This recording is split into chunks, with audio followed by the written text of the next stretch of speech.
Good morning and welcome to another episode of your favorite weekend political and current affairs program, The Big Issue. My name is Godfred Akuto-Bafo. I am your host. And today, fuel prices are supposed to go up, well, according to the information that we have. Yesterday marked the end of the first window. We are entering a new window, and the expectation is that prices will go up. It has caused a lot of angst amongst several bodies, civil society, labor unions, the general public. Everybody's a bit worried about what seems to be a steep rise and a continuous hike in prices and its impact on personal pockets and, of course, the economy. The government seems to have taken note of this and has given the instruction for there to be a halt on the payment of some taxes for about 2 months. We will try and break down what this means, what is the cause of this, what it means for us as consumers, because whether you own a car or not, you are still a consumer. You use one form of transportation that requires fuel, LPG, you cook with it as well. So this affects you in a lot of ways. And it looks like today we're doing just a consumer-focused show because the matter of registering for national identification cards has also been on the agenda this week. And this has come about because of a new directive to workers in government employ that if they do not get Ghana cards, their salaries will not come through at the end of this year. And that has also caused a bit of agitation, a bit of confusion here, and then we'll try and figure out what the government is trying to achieve with this, or what the NIA is trying to achieve with this, and why are some of the labor unions so against this. For some, they say, look, this looks like a solid policy. We have ghost names. We are trying to erase these names. We are trying to rationalize the tax system. Everything needs to be aligned. So why would anybody be against this? But there is a case against it as well, as made by the labor unions. We'll try and break this down and understand what all this means over the next 2 hours and more, coming up on The Big Issue.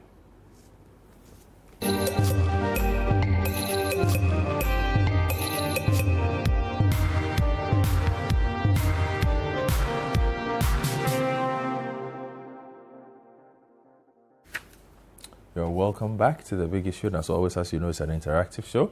So if you're listening to us on City 973, you can send us WhatsApp messages, 0549 986 996, 0549 986 996, or you can also add 0550 585832, 0550 585832. So you have two lines, 0549 986 996, 0550 5832. You can also tweet at us on our Twitter handles at City973.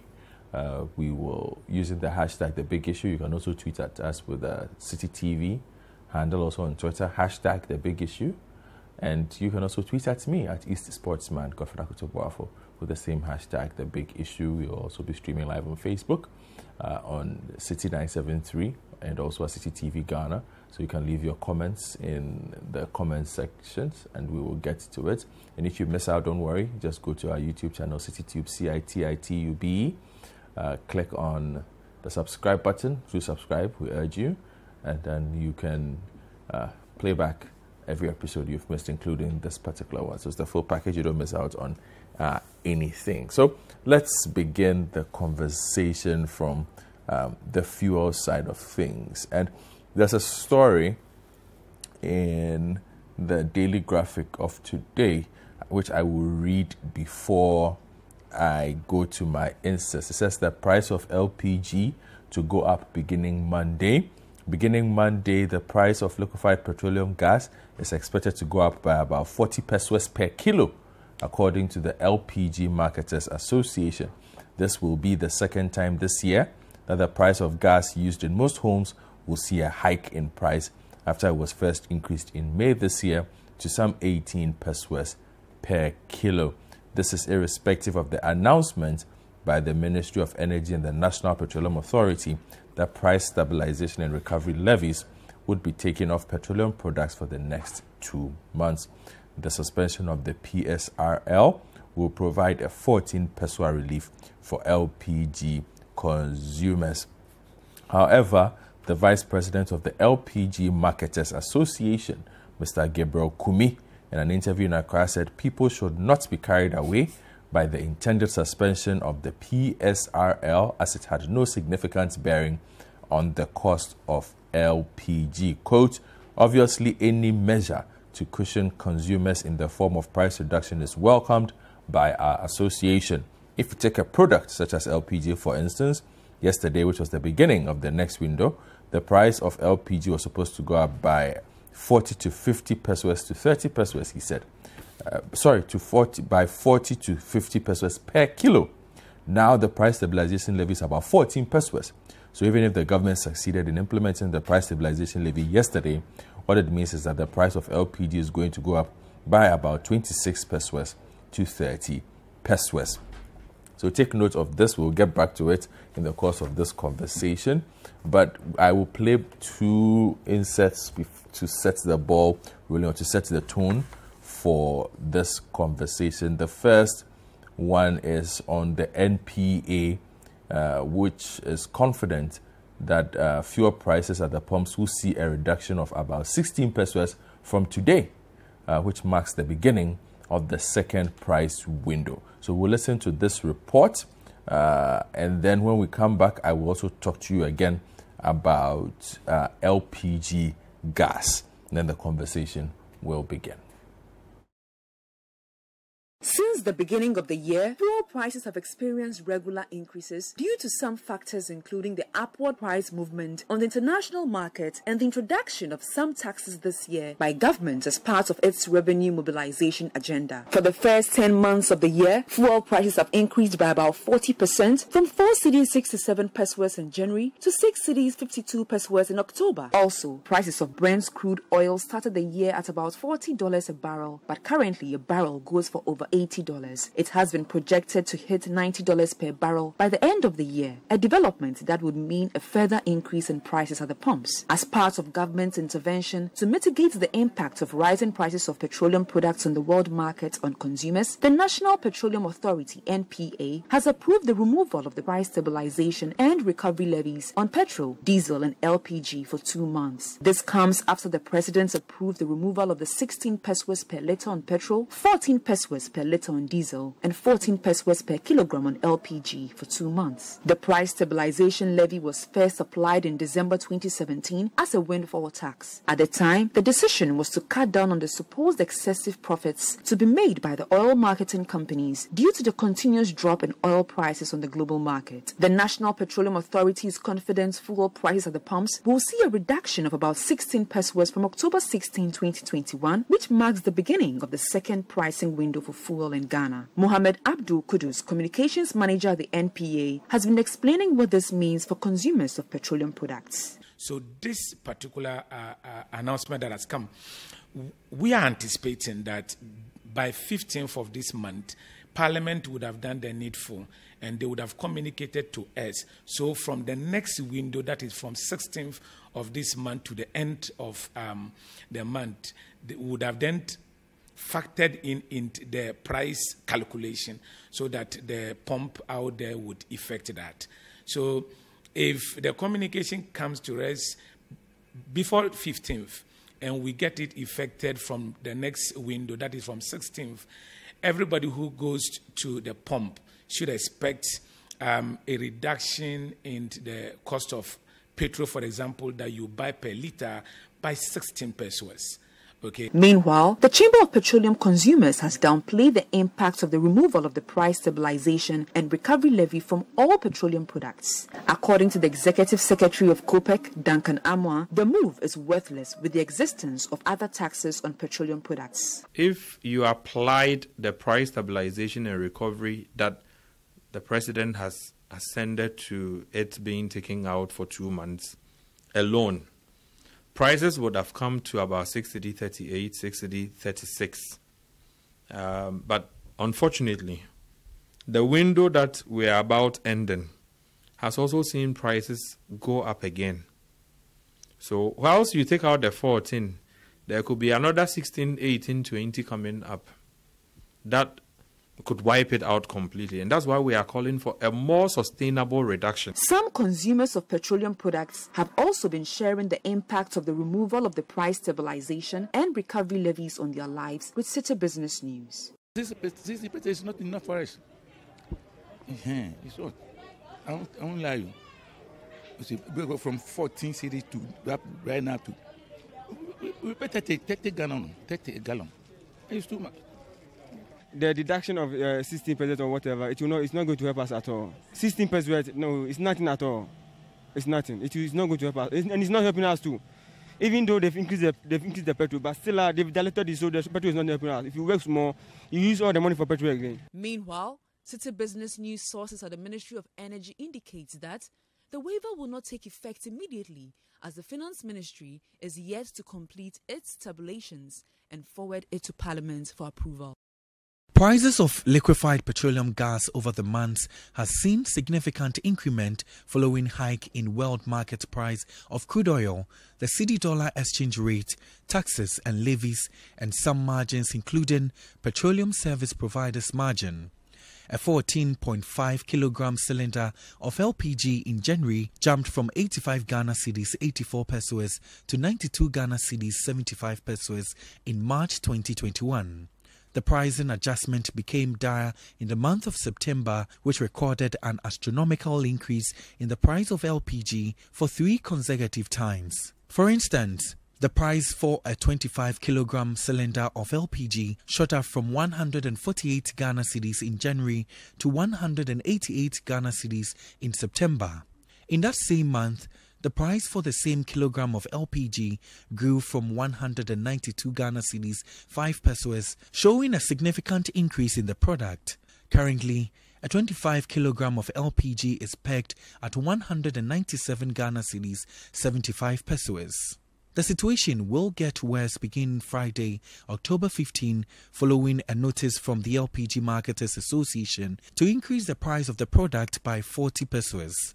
This development has been bemoaned by many consumers who are calling for the stabilization of the price of the product. See, I have 2 cylinders. My wife cooks and sells, so I used to buy a cylinder for her.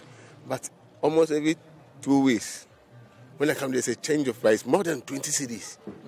It was first, the big one was 80 cedis. About 2 weeks time I came, it was 100 and something. That's drastic increment. Too much. Even fuel, petrol is not being increased like that. So my wife has stopped using the small cylinders. Now using charcoal. I think it's benefiting her than the LPG. We have the big one, that's the 65 kg.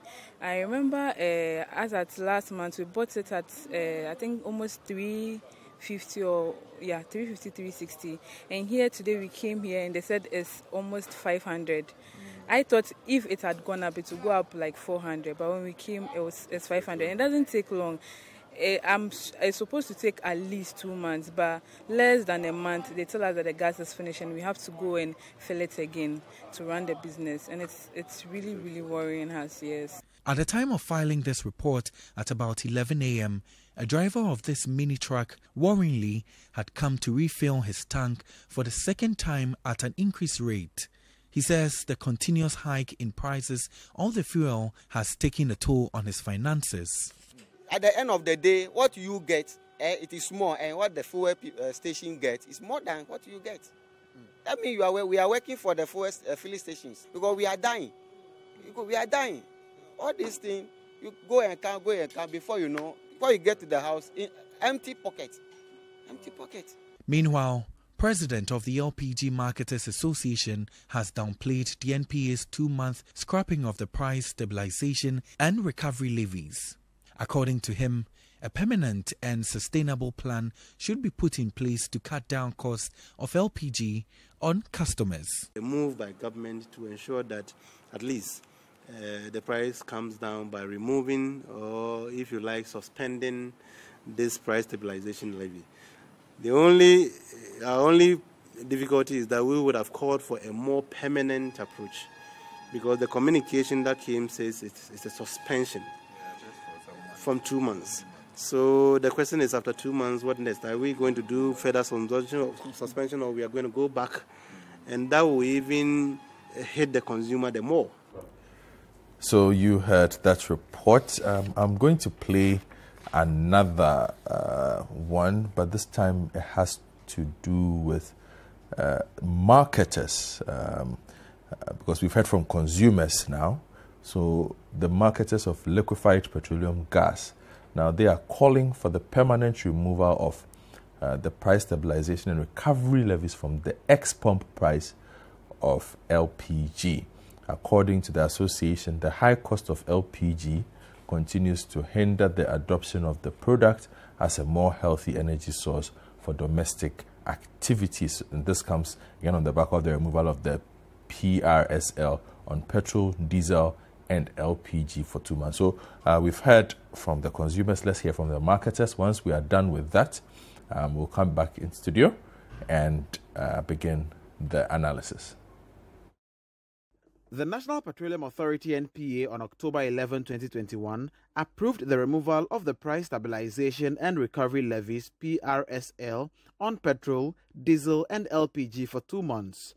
The removal, according to the NPA, is to mitigate the impact of global prices of petroleum commodities on the Ghanaian public. But the Vice President of the LPG Marketers Association, Gabriel Kumi, in a City Business News interview said the NPA's intervention, albeit well-intentioned, may not achieve its impact if the levies are not permanently removed. Any measure taken by government to pushing consumers in terms of fuel prices is welcome news. And our association welcome that decision by government. Just that we would have wished for a more permanent approach to this issue. Because if you are suspending it for 2 months, after 2 months, you bring it back. Consumers will be worse off when you bring this thing back again. We, for the past 4 or 5 years, have been calling on government to consider removing taxes from the LPG, because we believe LPG must be made tax-free. If you look at our West Africa sub-region, most countries in the sub-regions are indeed subsidizing the product. But in Ghana, we have moved from subsidy to full cost recovery, and we are now putting as much as almost 20% taxes on the product. And that is really pushing a lot of consumers from the use of LPG. And you know the dire consequences this will have, the dire effects this will have on our environment, this will have on our rivers, this will have on our forests, and our nation as a whole. Now, government has announced a 14 peso suspension of the price stabilization levy. Mr. Kumi further noted that the price of LPG may even go up during the period of the suspension of the levies. I think there's a need for us to be very measured in communicating this to consumers. Because the fact that government is suspending this 14 pesos does not automatically mean that when consumers go to the pump, they should expect that kind of decrease. Because from our projection, by the next window, which is on Friday on the 16th, price of LPG is going to go up by about 8%, which translates to about 45 to 50 pesos on the product. Now, government is going to reduce the price of the product by 14 pesos. So if you reduce it by 14 pesos and on Friday price goes up by 45 pesos, consumers will still have 31 pesos increment to confront with. And that is what we need to make our consumers understand, so that consumers will not come and beat us up at our station. Because if you tell that the impression is being created that once government implements this suspension, consumers should expect a decrease in the price of petroleum product, but that is not so. That can happen only if prices are stable, prices are stabilized for the next window. But as I said, our projection is that LPG, for instance, is going to go up by 8%. And that will translate into about 45 Ghana pesos. And if that happens, even if government is able to implement that 14 pesos suspension on Friday, there is no way consumers will witness a decrease in price of LPG. There will rather be an increment. Okay, so you heard from the marketers of LPG, and I really want to know what you think at home listening to us. Do you even really understand what is going on? For a lot of consumers, they just know that today they are paying X, the following day they are paying Y. They don't know how it is calculated, why the increments come at the moment that they come. That is what we're trying to unravel for you and what it means. That is, by the end of this program, I'm hoping that you will have a very clear understanding of what goes into this and what can be done, if anything can be done to improve the situation. And I'll be having this conversation with myriad of people who are invested in this particular sector. So Duncan Amoah is the Executive Director of COPEC. He's supposed to represent us in this conversation. Duncan, good morning. I would represent you fairly. All right, then. Thank you very much, Duncan Amoah. Franklin Cudjoe, as always, President of Imani Africa, will join us. Good morning, Franklin. We'll also be joined by Gabriel Kumi, who is the Vice Chair, you heard him, of the LPG Marketing Companies Association of Ghana, and also Dr. Yusuf Suleiman as an energy consultant. He will also be part of the conversation. Then the General Secretary of the Agric Workers Union of Ghana will come in at some point. That's Mr. Edward Karewe. And also in studio, representing the state side of the conversation is Kamaldeen Abdullahi. No strange name for those of you who follow government and energy conversation. So good morning to all my guests, those who are joining us virtually and those who are in studio. And I guess I'll begin the conversation from the government side of things. Kamaldeen. Kamaldeen. What is going on? Why these hikes? Well, thank you very much. Let me say a very good morning to you, your cherished viewers, and to Duncan, who is seated here, as well as other panelists who are joining us via Zoom. Actually, I've always maintained that energy is the major driving force of every economy, especially when it comes to fossil fuels and, you know, its related, you know, products, as it were, that pushes for production to be high in any economy. Therefore, when it comes to energy conversation, every single person, okay, down the line, not specifically on the chain of, if you like, energy supply, but everybody, of course, finds it interesting and very important to buy into. Governments have come, governments have gone. We've come a long way. Politicians, I sometimes say that we inflict this pain on ourselves because we are the major people who start this argument of fuel prices when we are in opposition. When we come to power, you are faced with reality. Certain times it's very difficult to come, if you like, say otherwise, contrary to what you had, you know, said. I remember those times when Ato Ahoy had to go on the board to tell us how calculations of fuels is going to be done and how they are going to drastically reduce it when they are given the mandate. Now, when in 2009 it happened that they came, I mean, we didn't see him coming to do such calculations again. The same way in the MPP, on our side, we've also come to even raise gallons to ask why should a gallon of petrol cost this much when in fact we're in opposition. But when we came to power, we had cause to raise the price to a certain level. The point I'm trying to make is that we do not have the strength as a nation entirely to determine how much petroleum products should be, should go, as it were. Why am I saying this? First, we go out there to buy refined products, bring it into the country, okay? Then we ensure that it goes through the distribution channel.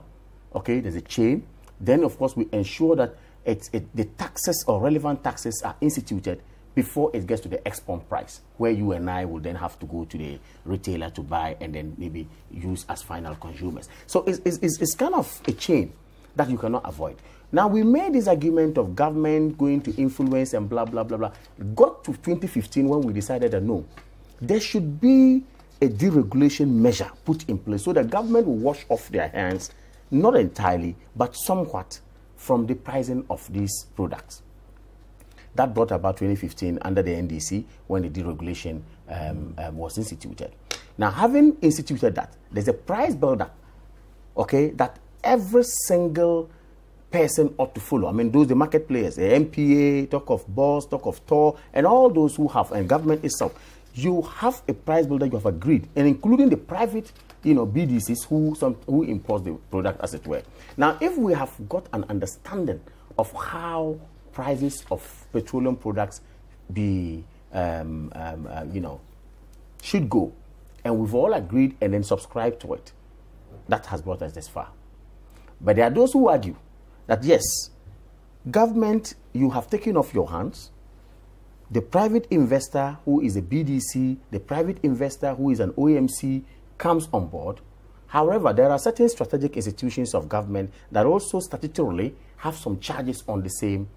So government, you have a role to play there. Maybe, for example, boss margin. What can government do about boss margin? Okay. Maybe, for example, levies, other levies on it. What can government do on the levy? Like, for example, the recovery and then stabilization levy and then whatever. I mean, all these things are, if you like, components of the price builder.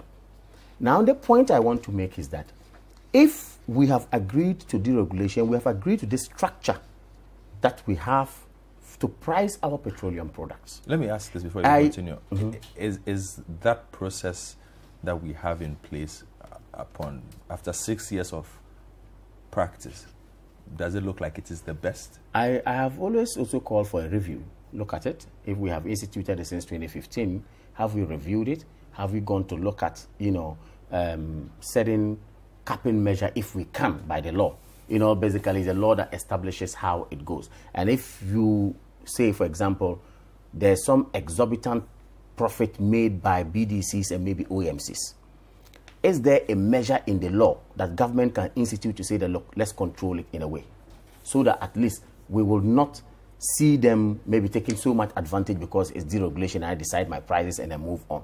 I don't know. I'm yet to look at the law and maybe the experts will tell us whether indeed there is a measure government could do. But if your question has to do with whether or not review should be instituted, I'm also of the view that, look, you cannot just put in a policy, and once the pricing policy is put in place, for me, it should be subject to review at a point. So that certain recommendations, as we move on, will come on board. Then we all jaw on the table and agree, so that at least there will be a win-win situation. Government will not suffer so much. Of course, private investors in that particular chain will not also suffer so much. So indeed, when you ask me whether it is about time we relook at the exercise, I mean the deregulation component of it, yes, I agree with you, and I want to say that yes, we should look at. But I think there's something like that in the offing. Because the energy minister we have is somebody who really interacts with the market players and is somebody who listens very well. I also know very well that MPA is also opening up to some of these discussions as a regulator. So I wouldn't be surprised at all if going forward such recommendation will come. Our civil society organization also in this industry come out with certain recommendations sometimes. And I believe that they would all be consulted, then we look at the way forward, as it were. But bottom line, do we just have to put all the blame on government? No. That's the point. I'm saying that, well, as we said today, who buys in the product? Our structure. It is you who has a BDC. Think that, look, I can import finished products, bring it in, and having imported same, the FOB and then the other relevant charges that comes with it will develop or will tell me how much I'm going to sell to, if you like, X refinery prices. Okay, you then have decided. Having decided that you are making a profit, then the OMC also comes to buy from you. Of course, certain market distribution, whatever, margins will go to them. They also have to make profit. So it's some sort of a chain. Everybody wins. So when we say let's choose only government and put it on government alone, for me, with a great respect, I find that quite disingenuous. I mean, it's not too right. So you feel it's a shared... It's a shared responsibility. It's a shared responsibility. Yeah. But anyway, let's keep it there. Let me come to you. Duncan, you've heard Kamaldeen Abdullahi who says, look, it's a shared responsibility. Let me begin with the current pricing regime. Is it the best? No, I don't think so. But it's been in play for 6 years. So I agree with Kamal on one of the things he said, that if you roll out a policy over a period, you would need necessarily to take a second look at it. Is it serving the purpose for which I intended it to serve? And one thing that I know that makes policies worldwide, either good or bad. Sometimes the unintended consequences of policy. If your policy would stand the test of time, it is that unintended. The intended, normally, most policies will come out with flowery language and a high expectation, but the unintended, as it rolls along, whose structure do I demolish, who do I have to kill, or who do I have to, maim? So the unintended. The unintended of the deregulation policy currently is that we have allowed a certain room for the private operator, both BDC and the OMC, to set their prices, and that includes their margins. So even when prices are supposed to come down sometimes, they are at liberty to scale up their margins. And one of the fights I've had with some of them is the excuse that, the other window, we didn't make, the necessary margins. So now that prices are going down and we could have gone down for you, we'll probably use that window to make up for the losses we made. I oftentimes would ask, when you also make windfalls or super profits, do you throw them in? That's a good one.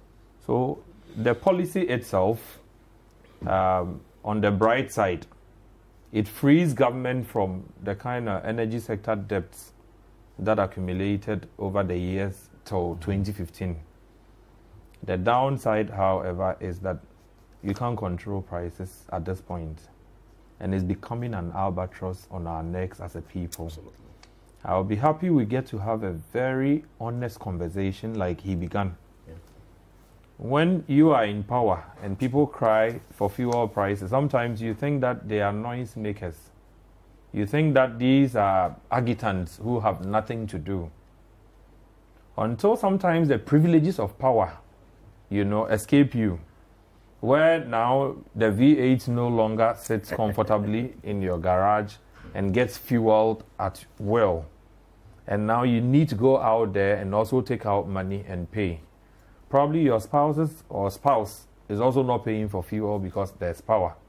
But when she's paying and comes back to you, give me money for fuel, and you gave 200, it's finished 2-3 days, then you begin to have a rethink. There are models across the world that Ghana can study from. And I always refer to the UAE model. Explain a bit. Yeah. Okay. An oil-producing nation, Venezuela went to the extreme. So they had a situation where, because they have oil, it was virtually zero rate to drive in Venezuela. They could refine their product and give to their people sometimes 1 cent, 2 cents. Okay. That was extreme. Now, other countries also have a suitable model, and I'm sure some of the calculations we've done in our memo to the Finance Ministry would prove us right with time. You cannot continue to produce oil as an oil-producing country, and yet when world market prices go up, you have no strategy. Ghana is currently exporting a minimum 125,000 barrels daily. That's how much we produce from the 10 Jubilee and whatever. Is that significant? It could have gone up anyway. It was around 170, but for some reason it comes down. So do a minimum 125,000. I have said that if crude prices is at $30, government revenue, if you do 1 million barrels, will be $30 million, true? If it shoots up to 40, government revenue would now move from the $30 million for the same 1 million barrels to $40 million. If it goes to 50, it will move from 30 to $50 million. If it goes to 60, it will double to $60 million from the original 30 it was. If it goes to 70, 80, it will go to $80 million. The same factors of production at play, the same volumes of oil produced. You would realize different revenue, as you go, as the prices escalate. When it's at 30, government, through the Finance Ministry, will want to have a discussion or a conversation with Ghanaians on revenue, the need for Ghanaians to aid them in getting revenue, because they probably projected 50 and it's dropped to 30. So you realize that government suffers for every 1 million barrel, some 20 million or $2 million dollars loss of revenue.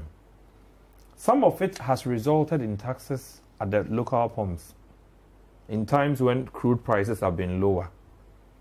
So one would have expected that in times when crude prices surge over and above what we set for ourselves as a country, our budget, we would have excess revenue, and some of the taxes that we actually had introduced will begin to ease down on.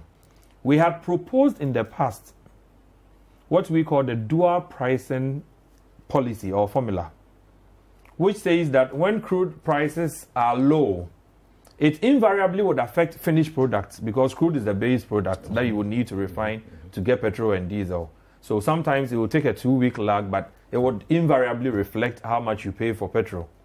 When crude prices are low, enforce your taxes so that there's some market stability, right? Around, say, 20 cedis a gallon is okay. People can possibly conveniently go about their day to day. Now, when crude begins to appreciate, do a thorough balancing of your revenue stream generation so that you do not inconvenience the local man here. It's not our fault that China would need to consume more at this time. It's not our fault that there's COVID vaccine.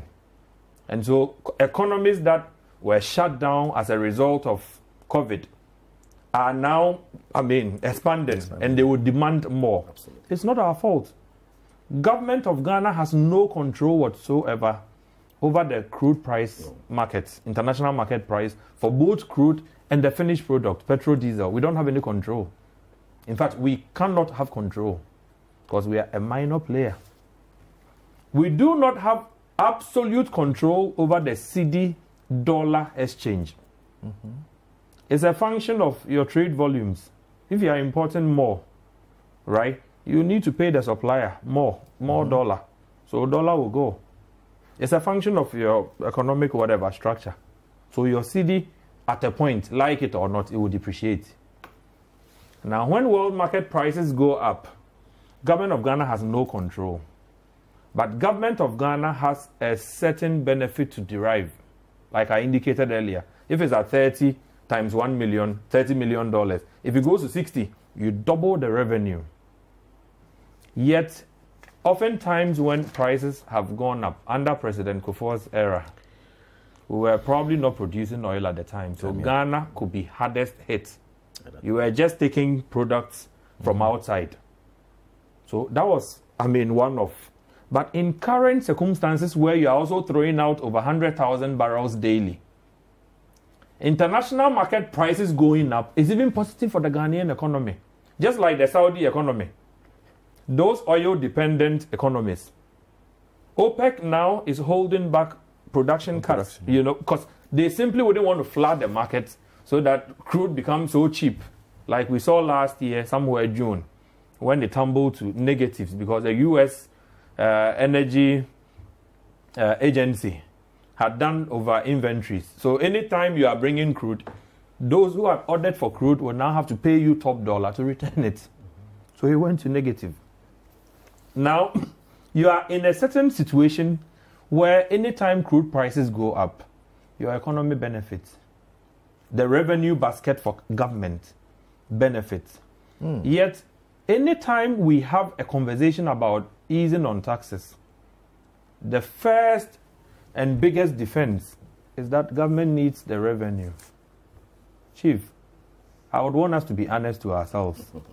Are we sure we want to manage fuel prices for Ghanaians? If we want to, there's a formula, there's a way out. If we don't want to and want to play the politics, like the usual thing I've said, if you give the platform to our major political parties, he is being very honest, and I'm very happy with him. He's being very honest. If you give the platform, those without power will say, oh, it's too much, we cannot pay. Look, just dream that tomorrow morning you put GNCPP or QPP in power. The same excuses those in power today will make, they will follow the same line. In the end, what civil society says, the pressure the drivers give, the pressure the LPG marketers will give, the pressure everybody within the energy space will give, it falls off with the political authority. Because the political authority only looks at the taxes and say, oh, here we are getting 200 million, here 400 million. Oh, government of Ghana is making 600 million. Why should we take it off? Then we won't get revenue. What the finance experts fail to tell them is that on the crude side, you are probably making 800 million. Oh, no. Yes, and I would explain. Just 2-3 weeks ago, 2-3 weeks ago, there's a publication I will find for, the benefit of this discourse, where BOG, Finance Ministry, were applauding that they had made a windfall of almost $89 million. I'll find it for you here. $89 million. That would translate to in excess of 500 million Ghana cedis, right? The price stabilization and recovery levy that we are talking about removing for 2-3 months, the entire year collection is around 326 million Ghana cedis. The whole year. Yet, a certain quarter, we made a windfall of almost $89 million. Yet, when in the mind of the president, we should go down on some of the taxes, you would find other political actors insisting that government needs the revenue. As though, anytime you reduce the tax because of international market benchmarks, right, you are not getting anything. That is the discourse we want to have. Do we want to manage fuel prices for Ghanaians? If the answer is yes, I'm telling you on this platform, you wouldn't need 2 hours to understand how to balance the odds. Really? Yes, you wouldn't need 2 hours. It's that simple. Because if you set out for $57, $58 for the year, right, that is what your budget is hinged on. That your crude export, you expect to make $58 a barrel. Fair and well. It means that for every 1 million barrels of Ghana government oil entitlements, you are making $58 million, true? If it now moves to 84, there's a windfall there. And that is revenue directly accruing to the state and government.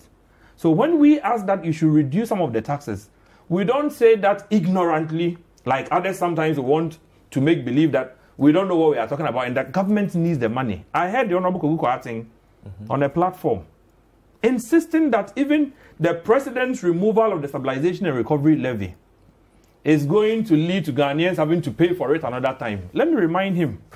I have the Energy Sector Levies Act here. The stabilization levy was never meant for a government revenue stream. I would find the relevant portions to read for you. It was just simply meant to serve as a buffer for Ghanaians here. Initially, it was 12 pesos when we introduced it. Now it's grown to 14 and 16 pesos. We've added 4 pesos over time. But look at what it says. In the Act, Energy Sector Levies Act 2015 Act 899. I didn't put this. This is Parliament. It says that the stabilization and recovery levy, 12 pesos per litre on petrol, 10 pesos per litre on diesel, 10 per kilogram on LPG, to be used as a buffer for under recoveries or subsidies to stabilize petroleum prices for the consumer, not as government revenue. So we contribute something when prices are favorable, so that we create a buffer fund, right? So that tomorrow when you wake up and it's the way it is today, we could have fallen on that fund to give to BDCs or importers and say, oh, we have something here, so don't even increase the prices because the consumer has already created something for you.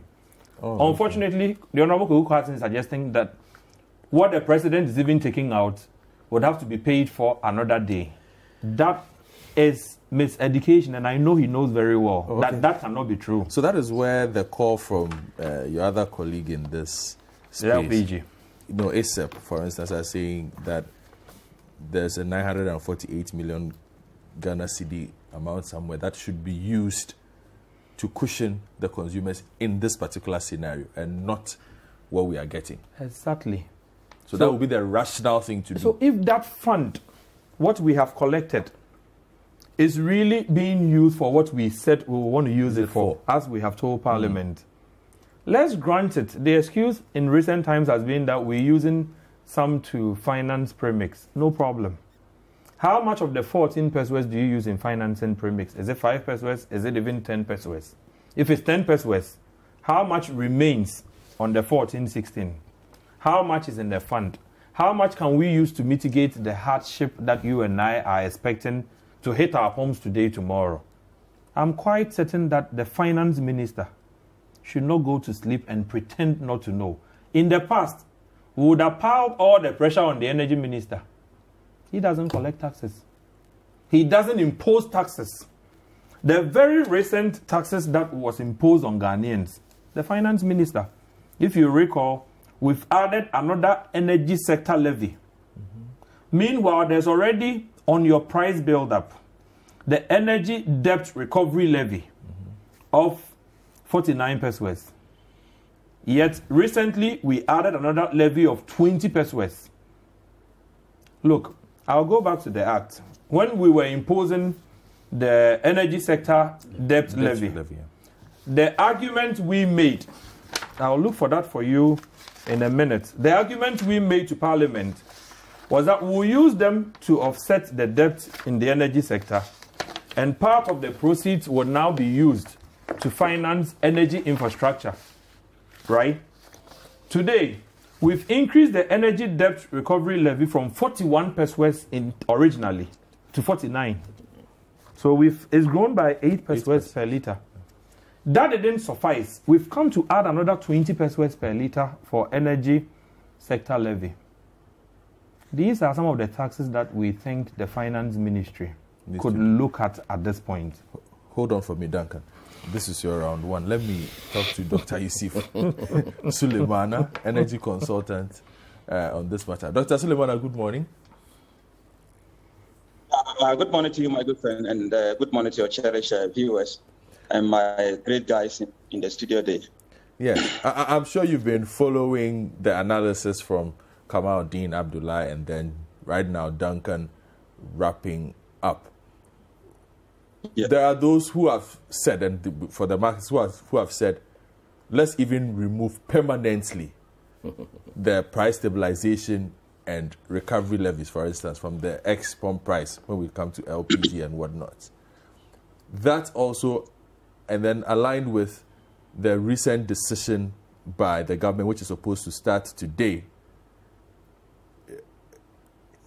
will that be enough to save us from these hassles that we go through when it comes to the energy that we buy?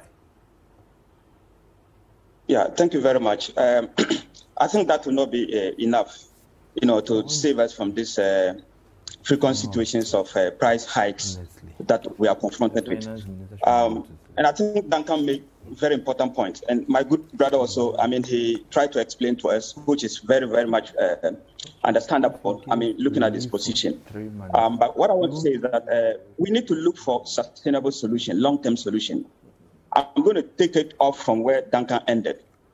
My brother, the kind of model that we are operating in Ghana and African continent as a whole, it is difficult for that model to guarantee us energy security on any day.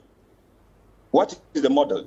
The model that we almost export all that we produce as in crude oil, and then we import all that we consume as in finished product. That will never guarantee us energy security. I agree with you.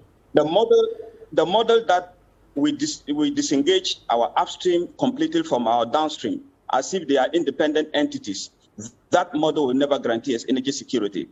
Duncan mentioned a model within the UAE and the other sub-regions. What is their strategic advantage? The strategic advantage is that as an oil-producing nation, you need to have a buffer.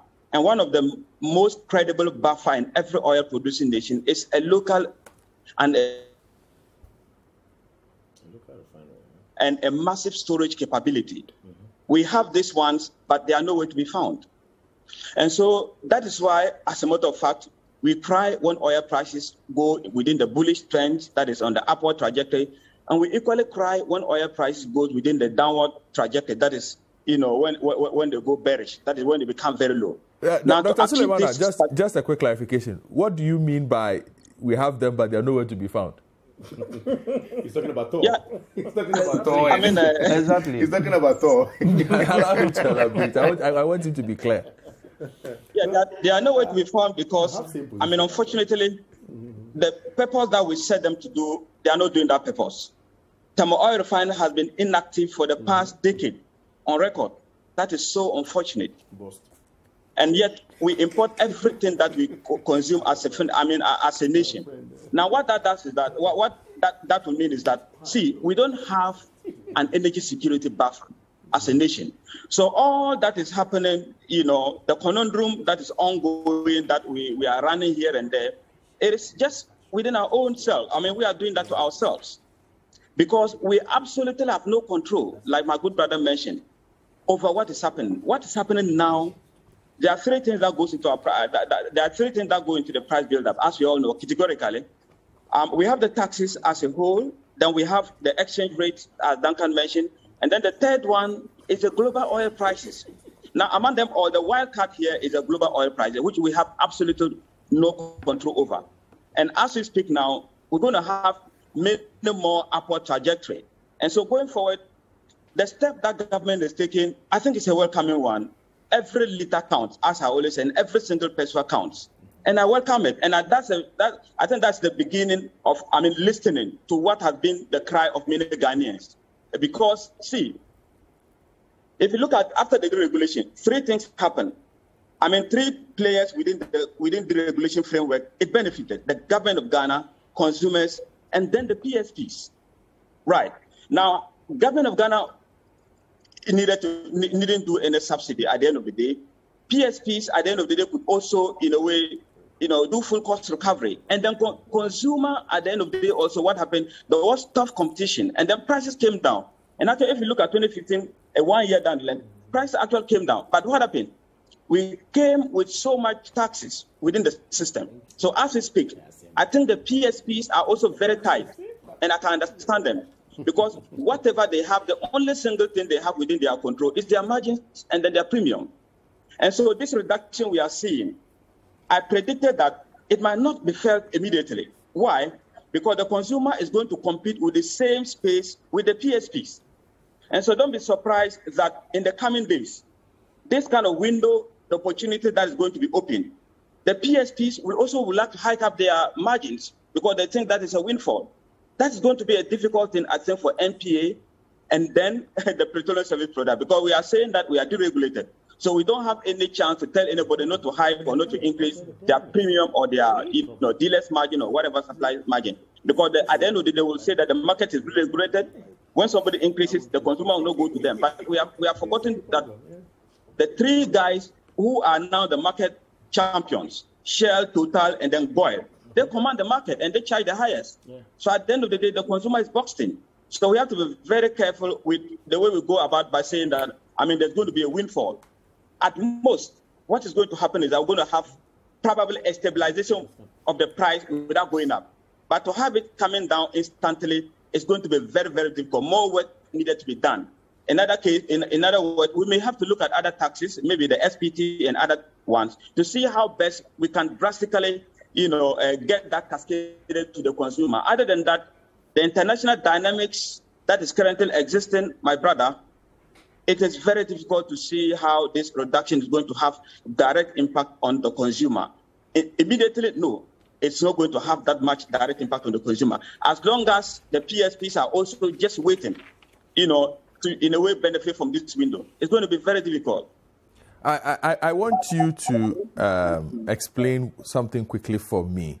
You talk about the separation of our upstream and our downstream. Is this deliberate or just an issue of circumstance?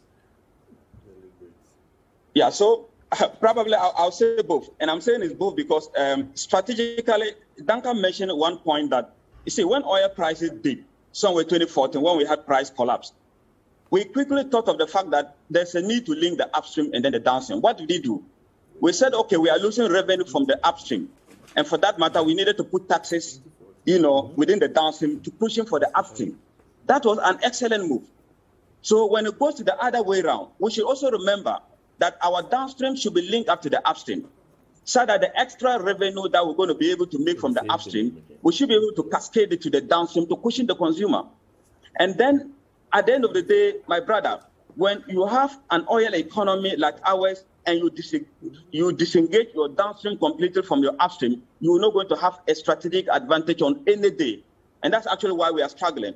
If you link up the upstream and downstream seamlessly on commercial basis or on sustainable business models, what will happen is that at any point in time, when oil prices are skyrocketing, you might be able to support yourself. When oil prices are taking the bearish trend that is going down, you might be able to support yourself. And that is what we need to do.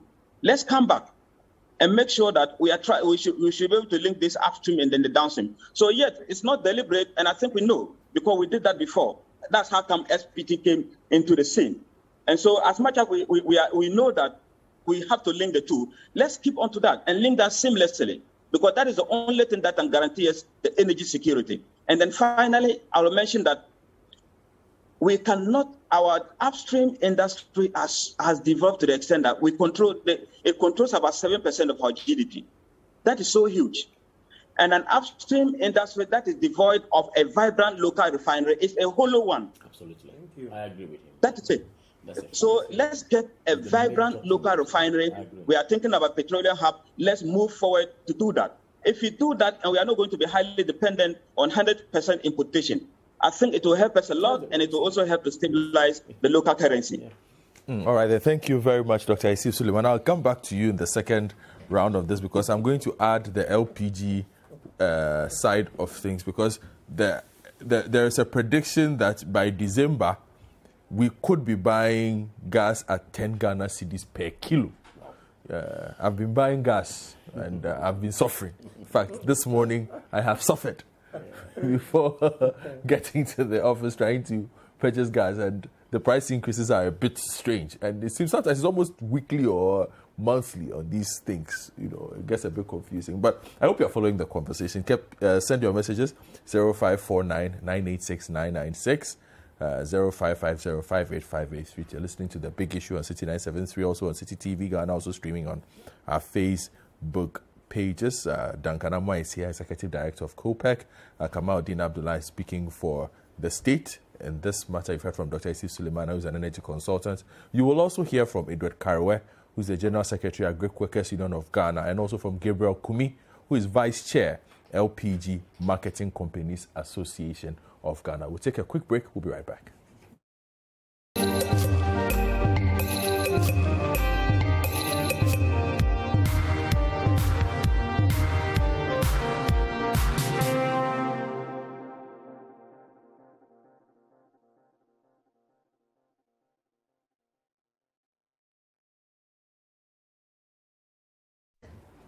Welcome back to The Big Issue, discussing recent fuel hikes. And for a lot of consumers like yourself at home watching us on City TV or listening to us on City 973, it's been quite arbitrary and consistent for a lot of them who feel these things are beginning to take a toll. They need an explanation. And in fact, we've had several civil society organizations come out to try and figure out how to refine, in this interest we're talking about energy and goals, to refine the process of pricing. Because we are in the second pricing window, we are expected to get some prices up. The government is also trying to alleviate the situation by saying that it is removing the price stabilization recovery levy on petrol, diesel, and LPG for 2 months. They also say, what would 2 months do? After the 2 months, we'll still suffer. They are not really satisfied with this. So I've been having this conversation with Duncan Amwa, who's here with me, Executive Director of COPEC. Kamaldeen Abdullah is also here. Dr. Asif Suleiman is online with us. And then later on we'll be joined by Gabriel Kumi, who is the Vice Chair of the LPG Marketing Companies Association of Ghana. In fact, let me just go to Gabriel before I come back in. Mr. Kumi, good morning. Mr. Kumi, good morning. Well, I think he's not ready, so Yeah, so I will get back to Mr. Kumi in a bit. Edward Karawe, General Secretary at Greek Workers Union of Ghana, good morning. Yeah, good morning, sir. Thank you for joining us.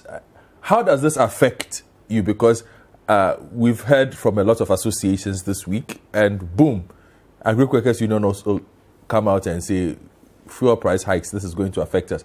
What is the major concern you have on how this affects consumers and also your members? Well, I'm just so happy to hear the experts speak so much on it, and they have come up with interesting scenarios. One, if we all know that this is a strategic area of our economy, why should government try to leave the sector to the workings of the demand and supply? You know, when I think that what we are experiencing today is the intention of the policy, because the policymakers knew very well that this is a strategic area, and when you leave the strategic area to the determination of demand and supply, prices will be such that it will affect the vulnerable. More importantly, we know that it is the life wire of the economy. Now, all these technicalities about the model, about government taking off some taxes and so on, the end result is whether or not prices at the fuel pump will come down, and how long will they be down. And if prices are not down, then it works up to transportation, to going to the farm, and so on. So at the end of the day, it affects the consumer seriously. So a policy cannot be good, in my view, when the outcomes are not good. Thank you. The policy is one thing, and we are not interested in the intentions of a policy. We are interested in what the policy delivers to us.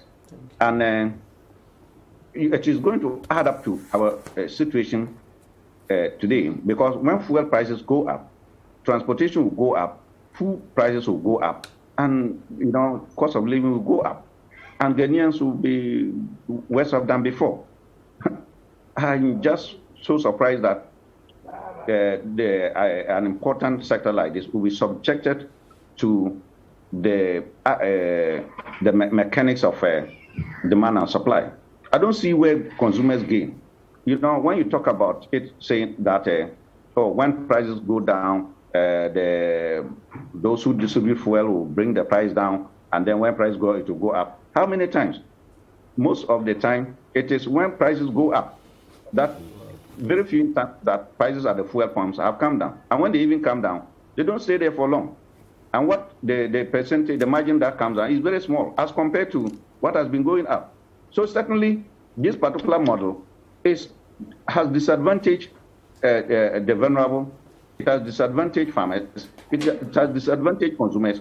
It has only been probably favorable to government and then maybe the other private sector. So, in your estimation, this was an ill thought through policy whose outcomes have not benefited largely the consumers and also by that your members. This has been ongoing for 6 years now. It looks like the government has announced a 2-month intervention. Does that not buy you some time? Does it not satisfy your association? Certainly, I would say that it was an ill-thought policy in the sense that if there are weaknesses of the policy or in the policy, then those measures should have also been taken to ensure that the weaknesses in the policy were dealt with. But as I'm telling you, all of us are here. We are witnesses to the effect of the policy. If the policy is good for us, all of us will see. If it's not good for us, all of us will see. And for we consumers and farmers and so on, you see that it's not good for us. because the fuel prices have been going up. They don't come down. And when they even come down, they don't stay long. And then when you want to complain, they'll tell you that no, it is because market price has gone up. It's because cedi depreciation. I want to ask the question. At the time of designing this policy, didn't they know that market prices were never stable and that they would generally go up rather than coming down? 2, didn't they know that the cedi will continue to depreciate? And what have they done to ensure that the cedi does not depreciate the way it is done? You know, even if they cannot control the world market price, the cedi price is an internal matter. So again, there is that problem. You see, I think that generally speaking, when you look at the strategic areas, all strategic areas are subsidized. If you come to agriculture, government came out with a plan for food and jobs to ensure that there's increased fertilizer usage. What did they do? They tried to subsidize the fertilizer. Why are they subsidizing it? Because if they allow the demand and supply to determine the price, farmers cannot buy the fertilizer. You know, so in the same vein, if you come to the petroleum sector and you put in a model that operates on its own, it becomes mechanical, it becomes blind, it doesn't know red and blue, it goes, it's not very sensitive. It delivers results that, in actual fact, are hurting your very people that are vulnerable. And what is the essence of governance and economics? Is to save those who cannot make ends meet. And we know that our society, there are many people who have challenges with incomes.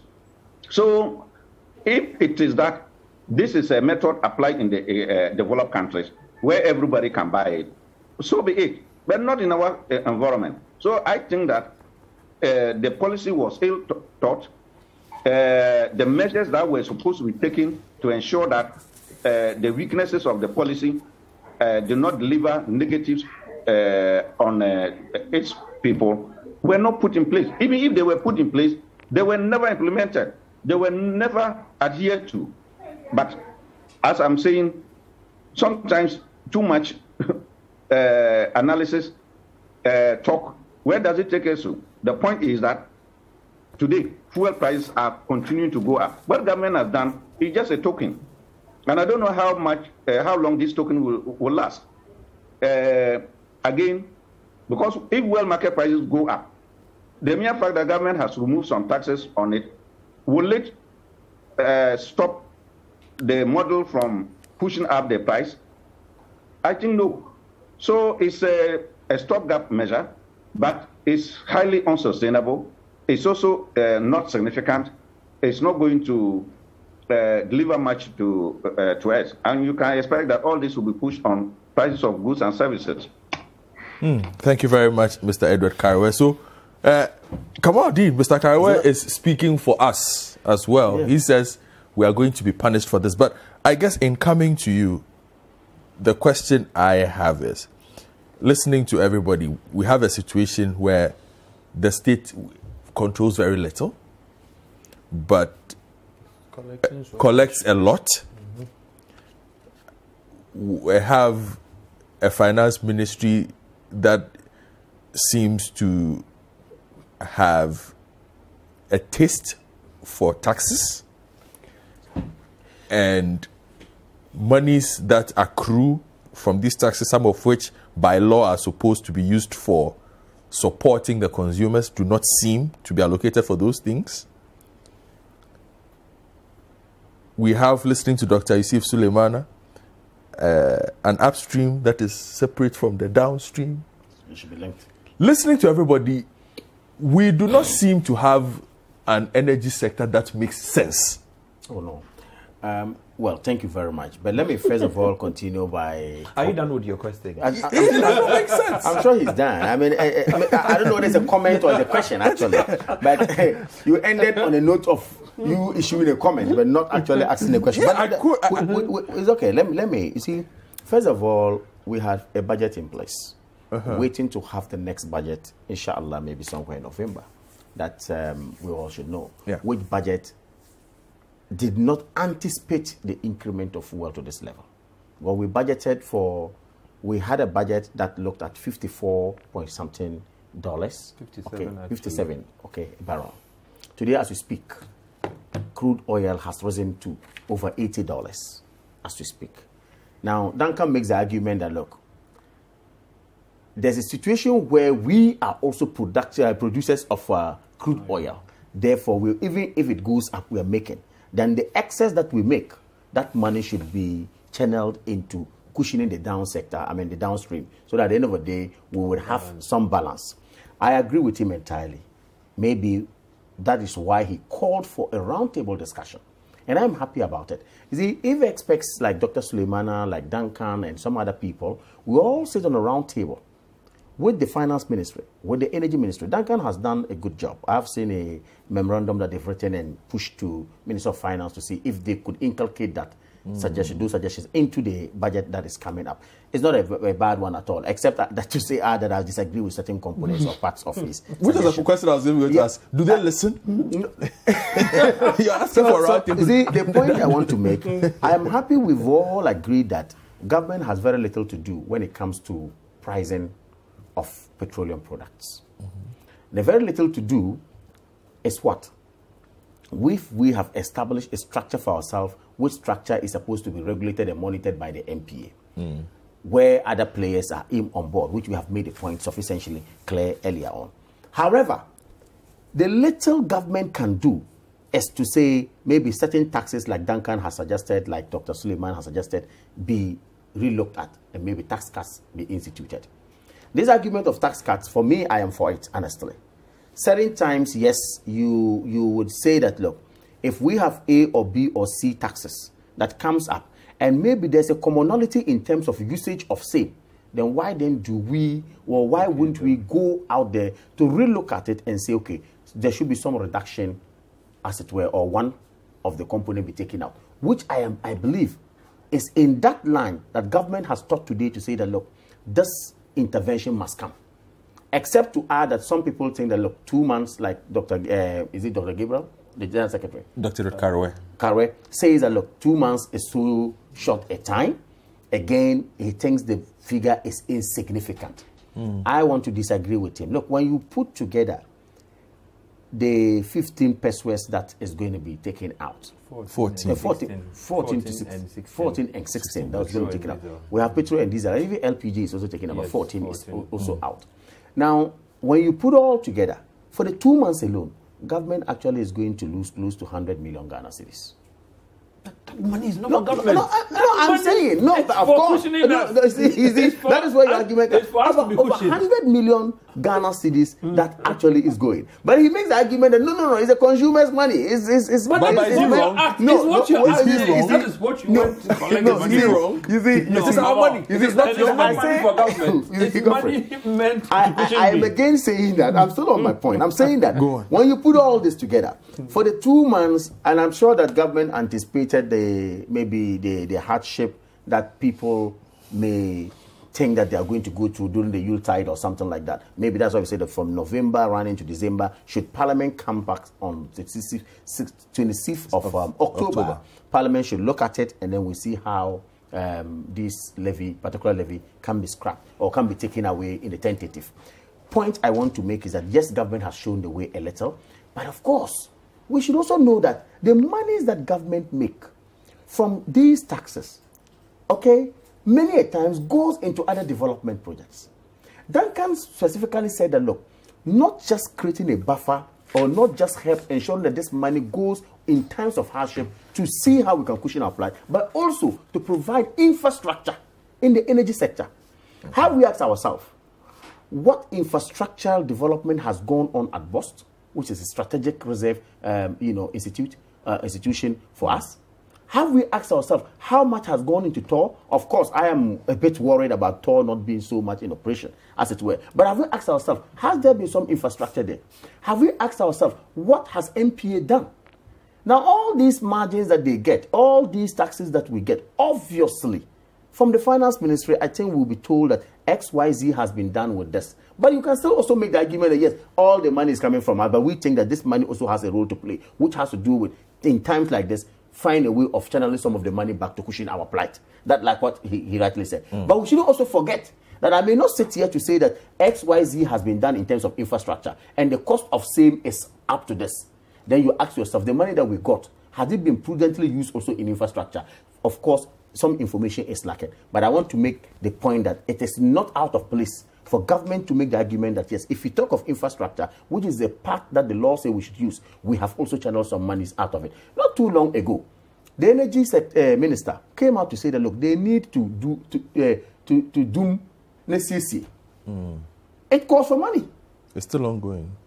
Duncan, I was privy to a meeting that Duncan was also privy to that meeting, where Bost argued that we needed some more margins. Then Duncan was strongly against it. But when we went to that meeting, an explanation came, and of course, visibly on the ground, which we went to Bolga, went to other places, Duncan said, oh, really? Oh, we didn't know this money, there's so much is going into infrastructure development, which we also need. You just made the argument that, look, we had TOR since in the 60s or so. Question is, how well have we been able to revamp it? How well have we been able to maintain TOR to live up to the standards that we want today? Maybe because we have not had so much money to push in there. So it means infrastructure component is also very key and important. Reason why some people will say that, look, government cannot just say out of the blue, I'm scrapping all the taxes, or we are cutting all the taxes on petroleum products. Then how would we advance in terms of provision of infrastructure? That is where the problem is. But nonetheless, I want to say, and I want to agree to a large extent with Duncan and Dr. Suleiman when they say that, look, the downstream and the upstream, we should look at a way of linking it up. And I'm not surprised that today, GNPC, when you go upstream, is through Esploco, is trying to acquire certain wells, okay? And they're on it negotiating to see how it goes. So that when that happens, maybe the second thing we have to do is to ensure that we have a refinery in place locally. Our major problem in this sector is this importation of finished products, which I agree with them entirely. Our major problem, if we really want to solve this. I recall in our manifesto, run up to 2020 election when we went to Cape Coastal. I mean, there's a component in our manifesto which talks about building a new refinery somewhere. Petroleum hub. Petroleum hub somewhere, in, which I'm sure the energy minister is strongly working on, towards it. Point I want to make is that if we do not go on that tangent of providing a refinery for ourselves locally and ensuring that the crude that we also get from here, or maybe we're going to buy crude which is cheaper into our country and refine, then of course satisfy the chain, then we will still be where we are, as it were. But nonetheless, we have done our best, we have come in, we have tried as a government to cushion the plight of people, no matter how small it is. The government of the day is not just saying that, look, I am throwing my hands in despair, I have nothing to do, I'm not going to listen to anybody. But I say, look, let us find a way of at least, in the tentative, getting this levy out. Maybe later on we can move on to see if we can have a long-term measure to cushion us. Duncan, so Kamaldeen says, look, the government is doing the best that it can under really extraneous circumstances. I don't know what you think of that, but I find the reference to TOR quite interesting because there's a cynic's view that TOR has been designed to fail because people benefit from TOR's inability to refine. This government to get this thing out. You know that. From 2013, 2014, TOR's problem has been huge. It took this government to put together an interim management which is now out there. Quickly on some of the numbers he did. Oh, yeah, sure. Then you can answer the TOR question for me as well, and then I will add the influence of the finance ministry in all this, because you made reference to the helplessness sometimes of the energy ministry, but he gets the minister who will get bashed for some of these things. But if you look at it, it looks like we should rather be talking to finance. Yeah. So I just did a bit of a calculation here. If at current production levels of 125, we even decided that Ghana is getting, let's say, 17.5% total oil entitlements. This is what it comes to. At our budgeted or projected, we were expecting at the 57, 58, we were expecting to get about 520 million USD, right? Yes. If you do strike an average of $75 a barrel for the year, BBL, for the year, you come to about 693.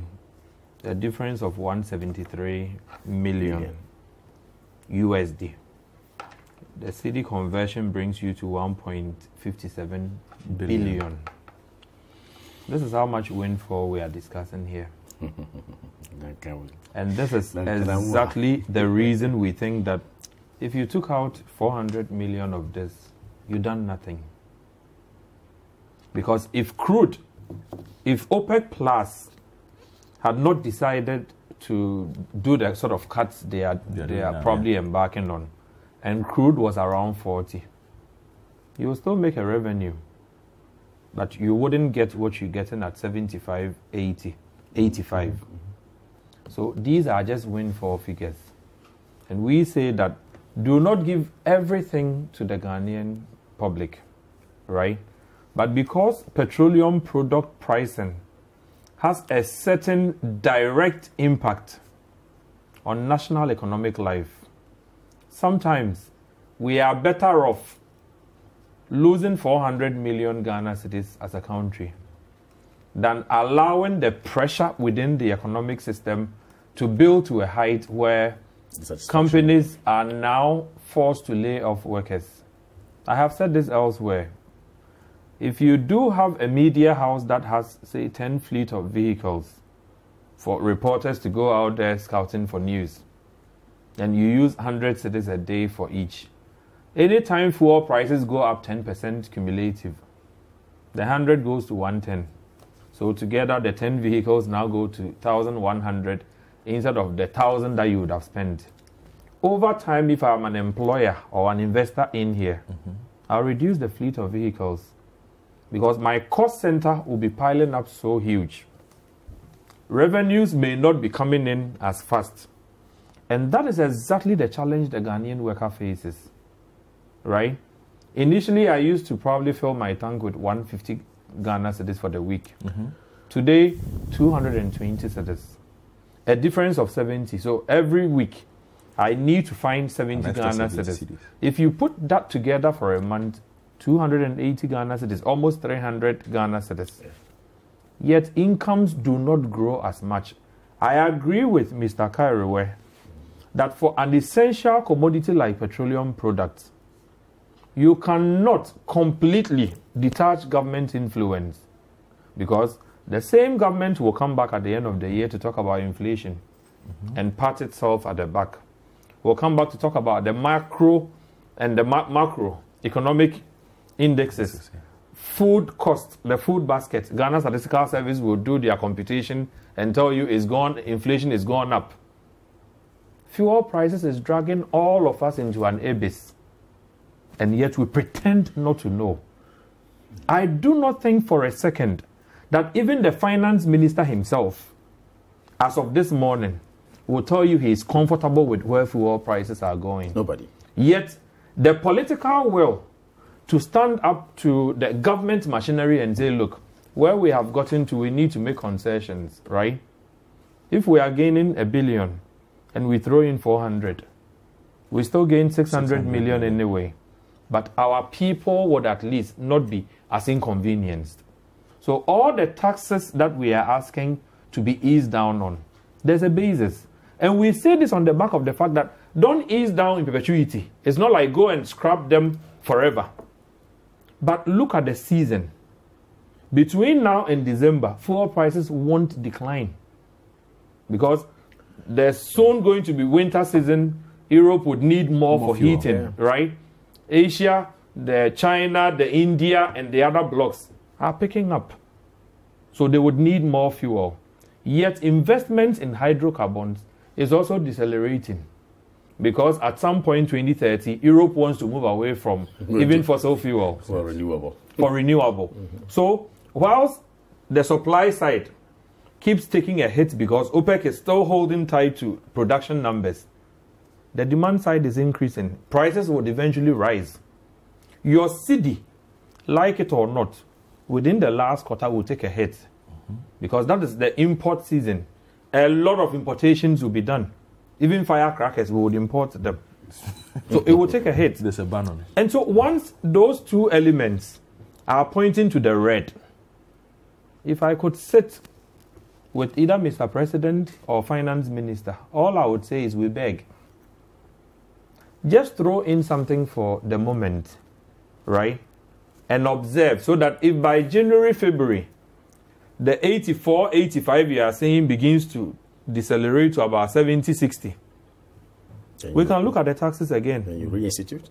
You see, we can look at the taxes again such that you would not go above 25 Ghana cedis a gallon for Ghanaians. You can manage within 25, 27, 28. We are crossing about 30 now. And I do not think it is comfortable for anybody within there, for both employers and employees, right? And the government will not realize the kind of taxes it wants from the people if economic activity slows down. Because if the cars are moving, 10 of the cars, your employer says, I can't bear 10, so I'm taking 2 or 3 out. Mm-hmm. The taxes that the 2 or 3 would have contributed to the revenue basket goes off. So we are shrinking. I do think, and I would use this medium to beg again on behalf of the Ghanaian consumer, a double and a triple slap anywhere in the world would not be a funny one. Whilst international market prices dragging you, the cedi depreciation is also dragging fuel prices. If you do the numbers per the window we are entering today, fuel prices could have gone up by as much as 32 pesos only. Though not little. If you add the cedi's depreciation, you hit 40, you hit 45. So those two factors are dragging us. We do not have immediate control over those two. But the third factor, which is the taxes, we have a control over. Can we throw in some of the taxes at least to ensure that the Ghanaians do not get a very bleak, difficult Christmas? Ghanaians do not come back from December, January, and everybody is exhausted. Ghanaians do not go into the Yuletide grumbling. I'm certain this can be done. And it won't be done such that government loses all revenue. Government would at least be able to make up something from the upstream that it compensates for with the downstream. But the discussion, if you are not lucky, will be tainted with a bit of politics. Will be tainted with a bit of the thinking or rationalization that says, oh, you don't know government needs money. I always say government needs money, but government is as rich as the people. And the money government can take is a function of how much the people have. You cannot take from a man more than he has. But the taxes has become a cumbersome thing. And I do really sincerely think, beyond the stabilization, we can also look at other taxes, even if it's for the 2-month period that the president has conceded. 2 months from now, you are looking at probably November, December, right? Yeah. At least you go into the Yuletide with some stability in fuel prices if we did something about these taxes. If we sit and do the politicking and talk about revenue, government needs the money, government needs the money. Where is the government getting the money from? The people. The people are complaining. Can the government look at other revenue sources like the upstream? TOR, when it was working, I'm dovetailing into your second question. Yes. TOR, when it was working in the early 90s, early 2000s, alone could contribute 5% of Ghana's economy. Really? So anytime you shut TOR down, that's a problem. It is the revenue that the government is asking for that it won't get. Because every single barrel of crude processed, there's a tolling charge that it attracts. That tolling charge could go into paying for the workforce, for electricity, and all of that. So those are monies that flow into the economy. The more you import petroleum products from Europe, the more you build their economies for them. Because your money is virtually paying for the refinery worker there. It's paying for their utilities there. It's paying for everything that the refinery... So basically, we have to bite the bullet and fix TOR. Absolutely. You would need to fix TOR. It is not even a conditional statement. It is a necessity. You would need to fix it. How do you fix TOR? We've played politics with it over the years, right? And a refinery that could possibly do with 400 staff or 500, you will get in there 800, 1,000. So it would choke to bleed. A refinery whose plants were assembled in 63, right, would have needed an overhaul by 1980, 1990. Complete overhaul. If you can even go for a modular plant, right, that you expand as and when you need, we could have done something. We could have done retooling by now. But what do? Maintenance. It's shut down. Go and pick some screws, blah, blah. It's like your old Bedford, a 1970 car. You're repeating yourself. You can again. change the lights. Yes, yeah, that was off record. You can change the lights. You can change the windscreen if you want. You can modify it, put stickers on it. You still have an old Bedford. It's still an old Bedford.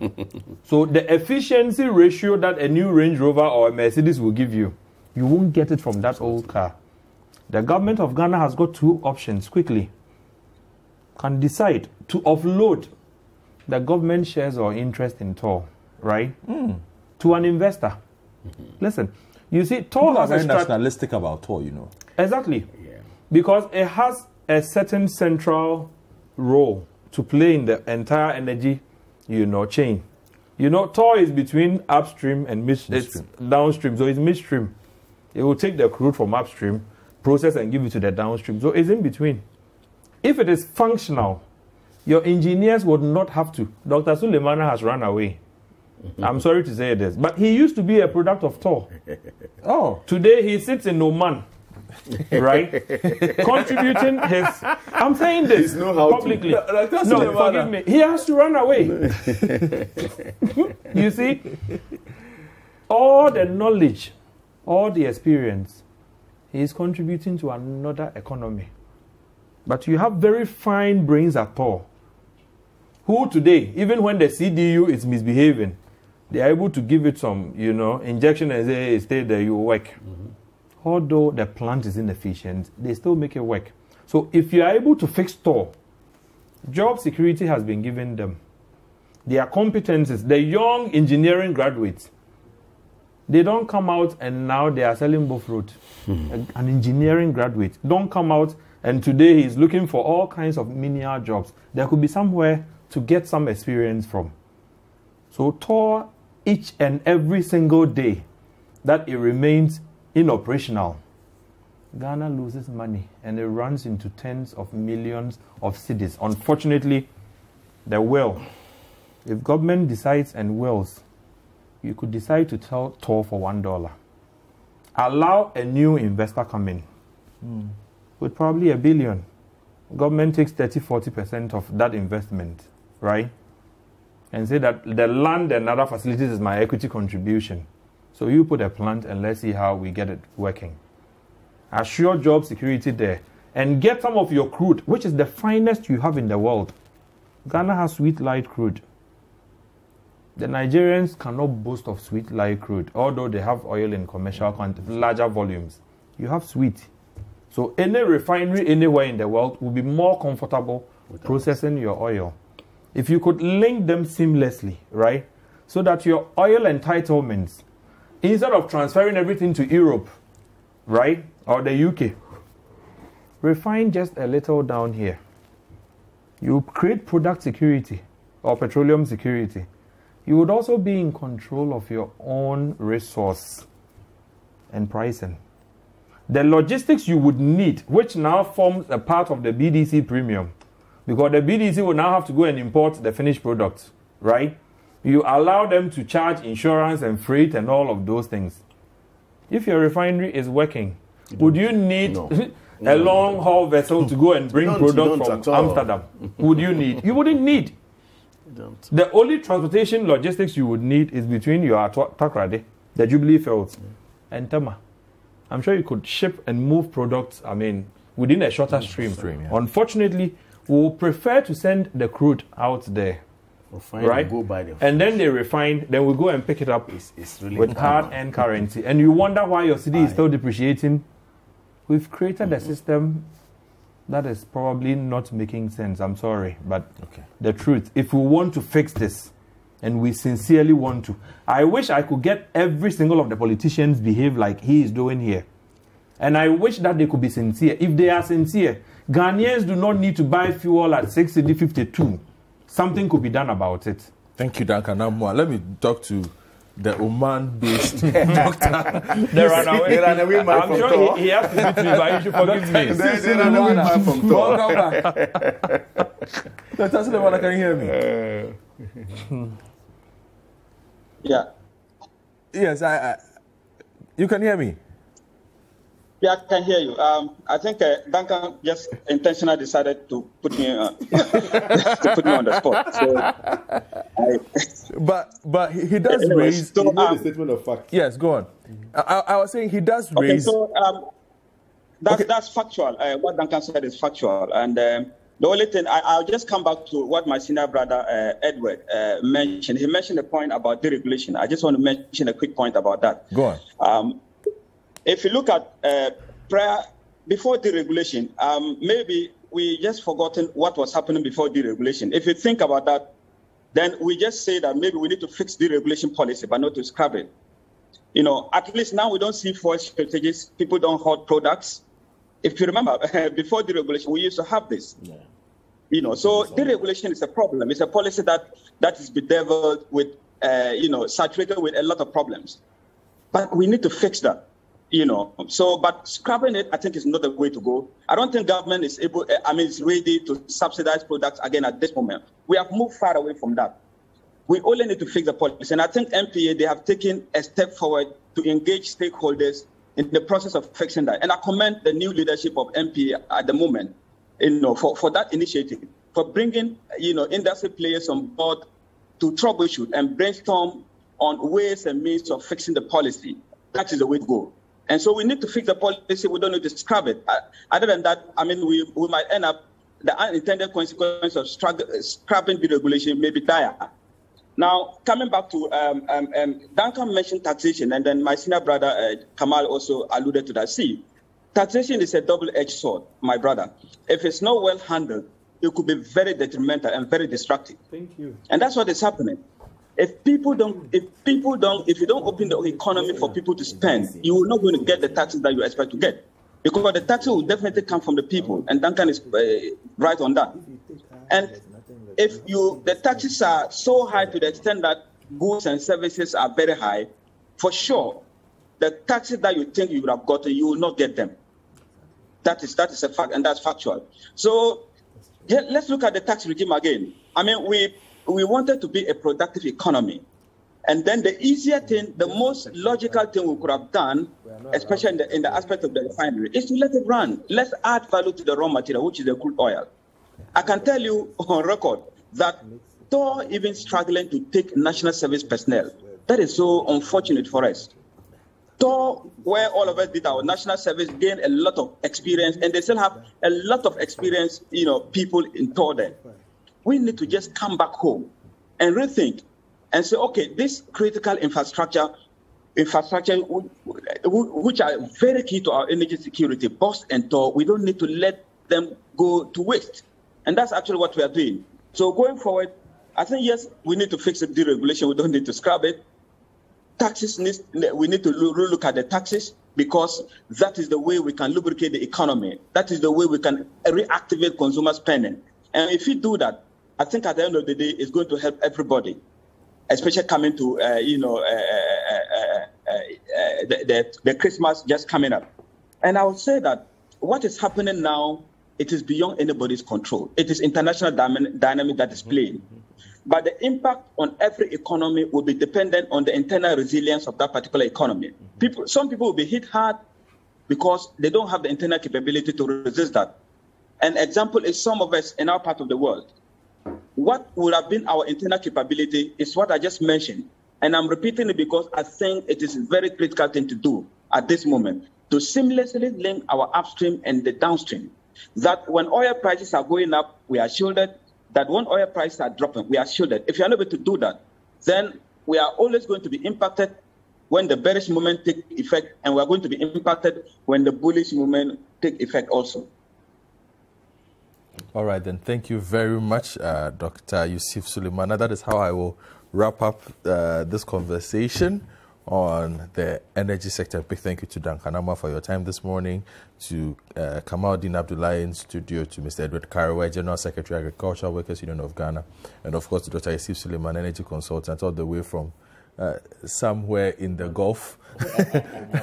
And if you know the time difference, you know that at least he has struggled. He's done well for us. He's done very well for us. So we'll take another break. When we return, I will have the NIA in the studio as well, because labor unions are asking government to reverse the decision of withholding salaries of all government workers who do not have the Ghana card. And then there are long queues as well. So people are asking the question, if the NIA was not ready to become a national institution, why did we embark on a national program that requires the NIA to be everywhere, leading to long queues? We'll try and make sense of this when the big issue returns.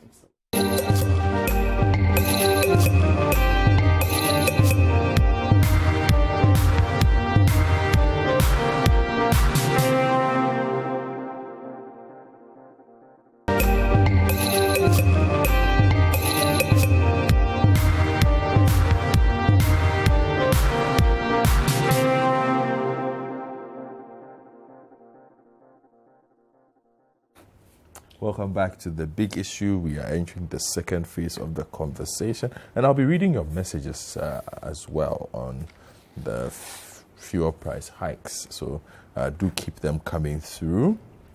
0549 986 996, 0549 986 996, and then 0550 5832. AU Farouk Tamale says, good morning. Where are we heading towards with all these hikes in fuel prices? The government has lost control over this particular situation. This one says, upon a few investigations that I have conducted, I have realized that the dealers fill the gas cylinder with normal air. I have observed it myself when my friend discovered that his cylinder had been filled with just air. He had to take it back before it was replaced.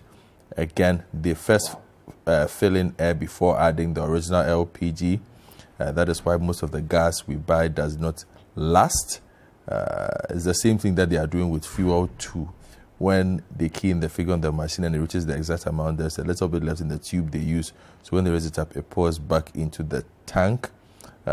Can your panel tell us how to stop these things from happening? Well, that's a very MPA should update. Yes, should update their game on that, because there are people who will inspect these things on that account. A couple of other messages also have come through. I'll get to that in a bit, but I have brought in I've added to my panel for this second phase of the conversation. We'll be joined by the head of corporate affairs of the NIA, Abudu Abdul Ganiyu. Good morning, Abudu Abdul Ganiyu. Good morning. You've been busy this week. Very much.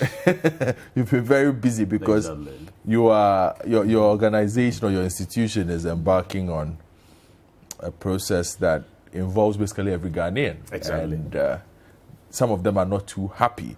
There are also aspects that don't involve you. The labor unions who are also not happy with the directive that has come from a sector of government. But let me deal with Ghana card woes, and then I will deal with the political side of it. So I'll start with you, and then we'll deal with what the minority is saying.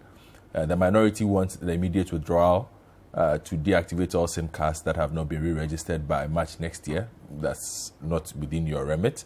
But what is within your remit is that Ghanaians who have been trooping to offices around the country, and they are unhappy with the registration process. Now, some said they had been in queues since midnight. It's been very stressful. So we'll listen to the Ghana card woes. That is what I call it, Ghana card woes. Okay. And then I will ask Mr. Abudu Abdul Ganiyu a few questions, and then we'll begin the conversation. This is the Mataheko branch of the Ghana Revenue Authority, and this is one of the centers where the registration for the Ghana cards is taking place. Well, as you can see behind me, there's a lot of people here, or applicants I should say, who are here to get their cards, and there's a bit of confusion. We'll try and find out what exactly is happening here. 1 a.m. 1 a.m. At the 5 o'clock, no. Now we're not room so at the wire way no. Pichano was your Nikunaba at the coffee and a muji card in the frame himself. At 2 home. The Mibano powers be by a son. I conjure Cabini, I'm not Nasso. I conjure Evinia, I'm the Africanopa. Why no? I got computer, we are many of you. Many of you are not too much to actually. Many of you, and too much to actually, many of you. So bad. Since morning to now, we don't know how things are moving here. Yeah. So we have been upstanding since morning. We don't know the problem. We'll be asking them, and they are not telling us nothing, so we don't know the problem. For this pregnant woman, being in the queue for long hours is an unfair treatment.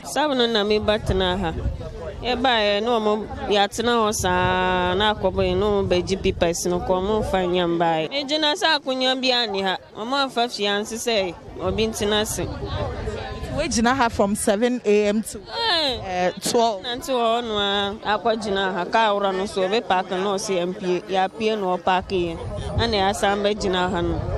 Some of the applicants called on authorities to step up their game to ensure that the exercise is a smooth one. What we are suggesting now is that they say the machine is 1. At least there's a machine supposed to be 3 or 2 for the thing to be fast and done well. So the machine is 1. Look at the people around here. How can one machine solve this problem?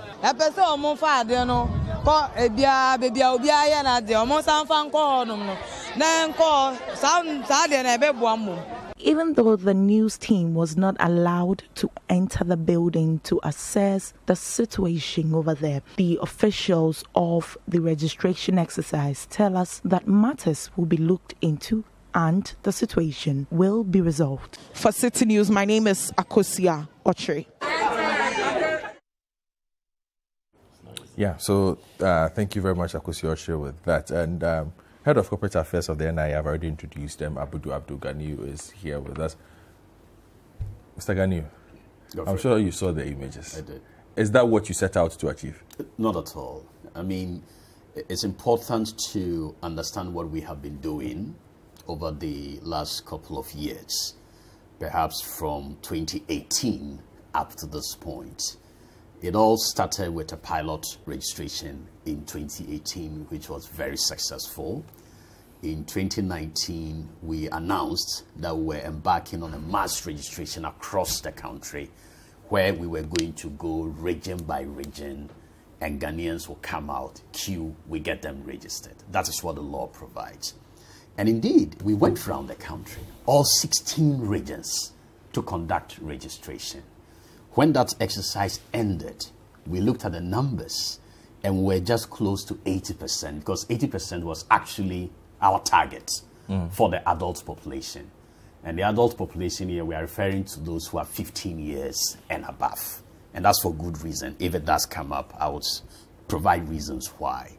Now, beyond that particular phase, we decided to conduct a mop-up registration, where we now clustered the regions, went to the zones to do a mop-up. Now, this is what is sad about this exercise. There were places we went to the whole day. Our officials would just go and sit there, virtually asking people in the community, pleading with them to come out and register. And the whole day, they would have registered just about 5 to 10 people. You get that? So from the beginning, people didn't take this exercise serious. They thought that, okay, some registration took place some 10 years ago.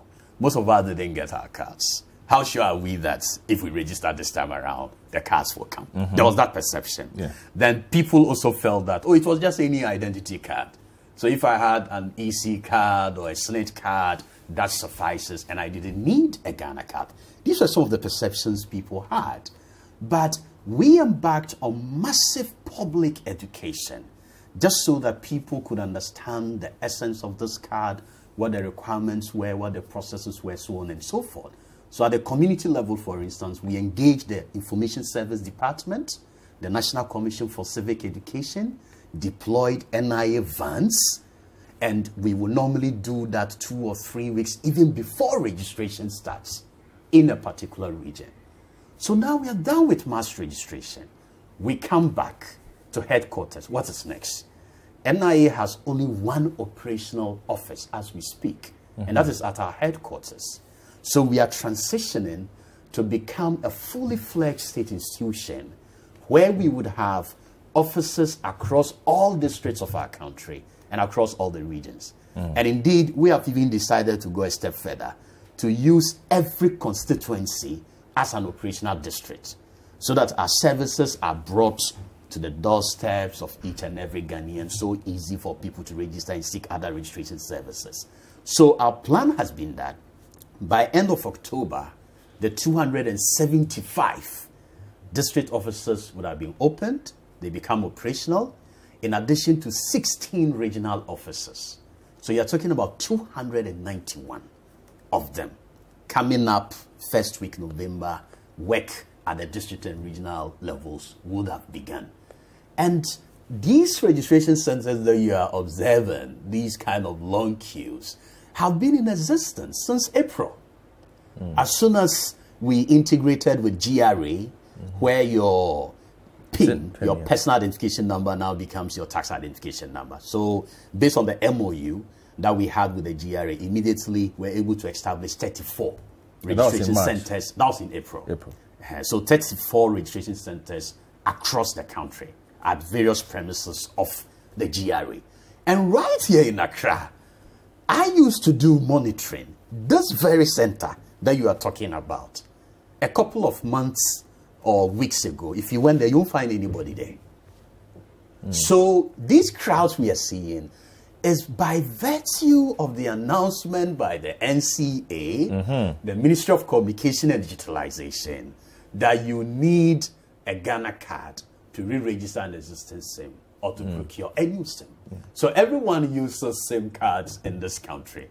So certainly you start having this kind of numbers at these registration centers. Then a few days ago, Controller puts in another that all public sector employees will need a Ghana card so that they'll continue to secure their salaries. But that's what is going to happen, because it's not just building the database, but it's creating the opportunity for these user agencies to leverage on the data, to piggyback on it, and then continue to render their services. And that's what the LI 211 provides, so as far as the mandatory uses of the Ghana card is concerned. And we used to tell people that, look, it's not just a question of any identity card where I look at your face, find a picture on the card and say, Godfrey, that's you. So we can give you whatever service we ought to give you. It is about all these agencies relying on these database. There will be a verification system so that electronically, from time to time, at every point of service, they'll be able to verify your data and provide you the service that is needed. And the benefits surely will be to avoid identity theft, identity fraud, so on and so forth, to create a much more secure system, so as far as the rendering of these services are concerned. So that is where we are. And we are working with our timelines. By end of October, the offices would have been established. We have worked through the Ministry of Local Government and Rural Development, where through the MMDAs, the Metropolitan, Municipal and District Assemblies, they've helped us to find office spaces across the country. But then, aside these offices, you also needed to recruit permanent officers. We have worked with contract staff over the period. So the time had come for us to now select some of these people, take them through the process right up to a point where they become our permanent staff. We've been doing that with the Public Service Commission, and as we speak, we are at the end of that process. What is just left is to train them, then we can move them to the districts to work. So I'll end on the note that, even before you come with other questions, that there's no need for this panic, because the offices will be established. All right? SIM card registration is for 6 months. So it was announced on the 1st of October. You have all the way 2022 March to go through that process. So NIA says, we will come to you. And once we get to your district, just go to the office there and register if you've not yet registered. And it's as simple as that. But did this message go down well? And the thing also is, you're saying you've had, like, when you give the storyline, exactly, the chronology of this up until April, the start of the GRA sink, you said you went around, people were not even really there. At all. Yes. Were you always aware that we were going to get to a point where you were going to have a mass use service like telco require something like the Ghana card? Because for a lot of people, that it took you a bit by surprise. That is why you have looked woefully unprepared. Not at all. To deal with some of these things. Because if you knew that this was what we're going to deal with, you would have, you would not have the logistics issue that you have. You would already had your offices set up. Because, as you rightly said, registering people for tax is not the same as registering people for cell phones. Exactly. You are dealing with a much larger space. Sure. So you should have had the offices ready, or at least some of them ready, before you embarked on a campaign like this. Yes, so the officers have been ready for some time now. But an office is not just the furniture, Certainly. the computers, you need and human whatnot, beings and others. the human beings. So, and I've just told you that all this while we've operated from Accra. I mean, the history of NIA is there, and everyone can read about it. And even our attempts at creating a comprehensive national identification database. So we are aware that we were surely going to get to a point where we must be present in every district and in every region of our country. We've been going through that process. So it's a recruitment process that has taken a while. And again, recruitment is not just to say you've worked with some people, call each and every one of them and give them appointment letters. You must go through a process. We are a public sector institution. We must go through the process as provided by law. So that in the end, when you have handed someone an appointment letter, you can say that person is actually a public sector employee. And that process required that we went through the Public Service Commission. They should review what we call our establishment numbers, agree that that is right, give the necessary approvals. You go to Ministry of Finance, get financial clearance, that they will be put on Government of Ghana mechanized payroll and whatnot. These things involve a lot of conversations, a lot of paperwork, so on and so forth. And we are told that even it is because of the agency attached to this particular project. That is why NI seems to have gone through the process so quickly. You understand that? Because in less than a year, we have been able to finalize these processes. And what is now just left is to train these people when they've been given their appointment letter. Then they'll be ready to go and work.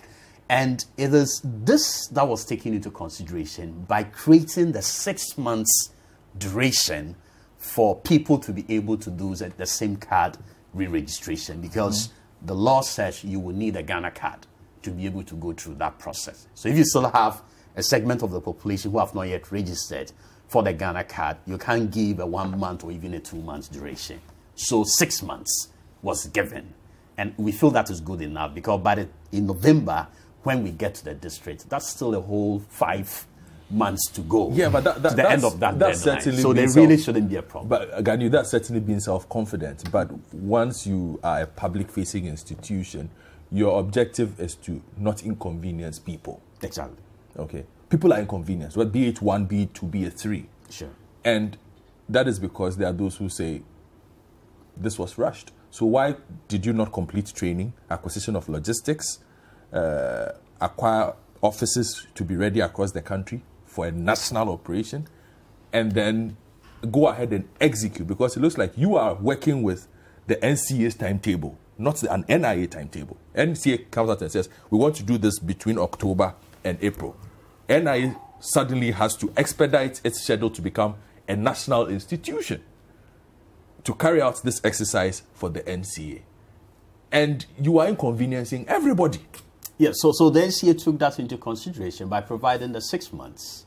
And this was based Why didn't on they what, wait for you to be ready? So this was based on telling the NCA that by October ending on November, you will be present.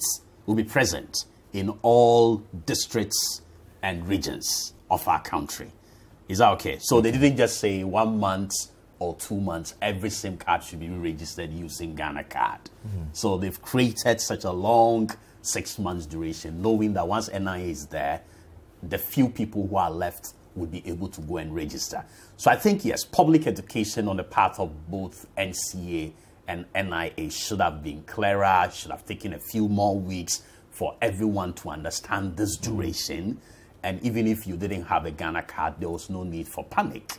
You know, so I quite appreciate that. But going forward, using your Medium and all other platforms, we have been assuring the people that, look, there's no need for you to go and go through the kind of suffering that we are witnessing at these centers. Because in the month of November, we'll be right here, there in your district. Okay. And you'll be able to go and register. And you'll be able to go and register for your Ghana card. But see, let me take full responsibility as well. We are a state institution, and it's certainly not in our interest to create any kind of inconvenience for anyone. Yeah. So Ghanaians should bear with us, and they should help us by educating the people as well. That, look, will be present in their district, so there's no need to suffer. Let me just ask you this quickly for the benefit of education, since you are here. All right. If I were to show up at NIA HQ, you are somewhere at Shiashi? Shiashi, yes. Gulf House area. How on Monday morning, 9 a.m., how long would it take me to go through the process and get my card? The challenge there would be before you get to the registration officer who has to interview you and fill the form. So you would have quite a long queue there, because even though it's a premium service, for others who will not want to go to this 34. This is the 250 cedis one? Yes. And it's also because you would have a lot of people at this other 34 centers. So what was supposed to be a premium service, or what is a premium service, has also started getting such huge numbers, you know, people pouring in such huge numbers. So that is the case. But it's still better. How is this better? No, the reason I say it's better you are telling me that the premium service has become everyday service. The clip that we just saw. Forget the clip. No. This is me it's a at good your example. That clip had a lady who said, she went to the center at 1 a.m. And she was so angry and even had to. She ripped up her form and everything. Exactly. That wouldn't happen at a premium center, no matter how long the queue there is. So that's the point. But why would I spend 3-4 hours at a premium center? It is because it is the only premium center we have. And there are 34 other centers where you must pay to get your Ghana card. But if you come to the premium center now, it's an emergency. Monday morning. You wouldn't have spent even up to an hour. Probably 30 minutes would have been enough. But because of the huge numbers we currently have at these free registration centers, a lot more people are equally coming to the premium center. And it's just one center for now. So if you go through the interviewing process, as for the cards, because it's headquarters, the environment and whatever that is in place makes it very convenient for instant printing of cards. So you go through the registration interview for about an hour in the queue. It gets your turn, your data has been taken, keyed in. In a matter of 10 minutes, your card should be printed for and then you pick it up. So if I were to show up Monday morning, 9 a.m., I would leave your office at, say, 10:15. Barely, yes. For premium service, 250 Ghana cedis. For now. This is not the definition of premium service. But Kamaldeen, your thoughts on this so far? Well, for me, I think it's a very good idea to have a database put in place as a country. And of course, I must commend Ghanaian and his boss as well as the entire team. They've done a yeoman's job. We Ghanaians, certain times, I have always alluded to the fact that some of us appear a bit impatient. And certain times, too, we appear impatient as a result of not having adequate information about what is actually going on. Listening to Ghanaian, I thought that the publicity bit of what they did, to me, was quite on the low side. Yes, they've liaised with National Civic NCC, ISD, and other people, and ISD and all that. But question is, someone who lives in my village in Zong or Nantong or say Sahane, an ISD vehicle is not sighted there. NCC has not come to do any education. Regardless, I went there to register. I went to Nantong and did my registration and all. I'm yet to pick my card anyway. So you have to go to issued it. Yeah, they told me I have to come back. All they said was that you had some challenges. When did you register? Oh, that's when they were doing the mop-up or so. That was when I went. When was that? That was around... around June. Around June, there, about so. And I've not still had my card yet. That's another story. The point I'm making is that the publicity bit should have been enhanced a little. And again, what should have been inculcated in that communication when you're doing publicity is that, look, a time is coming when SIM registration is going to hinge on your ID card. A time is coming when maybe your health insurance card and, of course, your Ghana card is going to have some amount of synchronization, as it were. Exactly. A time will come when you have to pay taxes. Your TIN number is going to be the number on your card. Sure. Now, these informations were out there all right, okay? But as to how did they get down to the people, or did that get down to the people, is another matter. Okay. So maybe we should have had this portion. Today, you have said that maybe the rush is as a result of people realizing that Accountant and Controller General has come out to issue, if you like, a directive. And also people also say that without that, you cannot have your same card. That is the rush. So if initially we had gotten that to be part of our publicity strategy, I'm not sure we would have been where we are today, having people rushing. Maybe they would have rushed when you were doing it for free. Okay? And then maybe some pressure would have come on you, but then you would have solved that problem now. But better late than never. We are on. What is important is that every country needs a database to function effectively. Exactly. And I'm happy that the government of the day, and of course past governments, of course, have also initiated it or supported it. Today we are where we are, and we must push for this to be done and done well. I'm sure we are yet to come to this matter of Controller and Accountant General. That's the second part I want to deal with. But I think that they have done a great job. They've done well. But GANIU again says that they needed to go through a lot of processes to recruit people for all the 290 offices that they want to establish. 291. For me, I also felt that they have been a bit slow on that. I mean, dealing with the Public Service Commission and people that you have already brought on board as contract staff, you would have known the kind of people, the caliber of people you brought on board. And you would have known, of course, you would have, so I really don't know where the difficulty is. But I think that if we quicken a bit, it's going to help us and it's going to help ease your job for you and make it a bit, if you like, your relaxed. comments on this premium service that is not so premium. Well, then I was taken aback when GANIU said that, look, even the premium service is seeing a rush. And that hitherto the premium services, when you go there, you never meet some queue. But today, because of that rush, even though you are going to pay 250, you still get there and there's some queue for you to deal with. I don't know the mechanism put in place to ensure that you go through the premium to get your card in 10 minutes or 15 minutes. If, for example, you had 2 or 3 equipment put in place here, that this is the premium center, then maybe your expectation was that in a day we get about 50 people coming. As a result of the money, maybe a lot of people will not come on board. And now you've started with it, and over 100 people rush to you to say, look, we need this. Even though we're going to pay the 200, you still don't have to inconvenience them. You just simply look at yourself. That's as I don't know of the mechanism. Can we augment the machinery? Can we increase the equipment so that at least the numbers will still reduce and it will be the premium as properly called premium? But if I have to go to the normal center and stay for 1 hour or stay for 2 hours to get my card and come to the premium center and still stay for 2 hours, for me, I feel with a great respect, the so difference is not there. Work for you to do that. Don't defend this. Maybe just information. Okay, provide information. Go and do the work on it. Before we started experiencing this long queues at the other centers, at the premium center, we had just 2 enrollment centers. All right?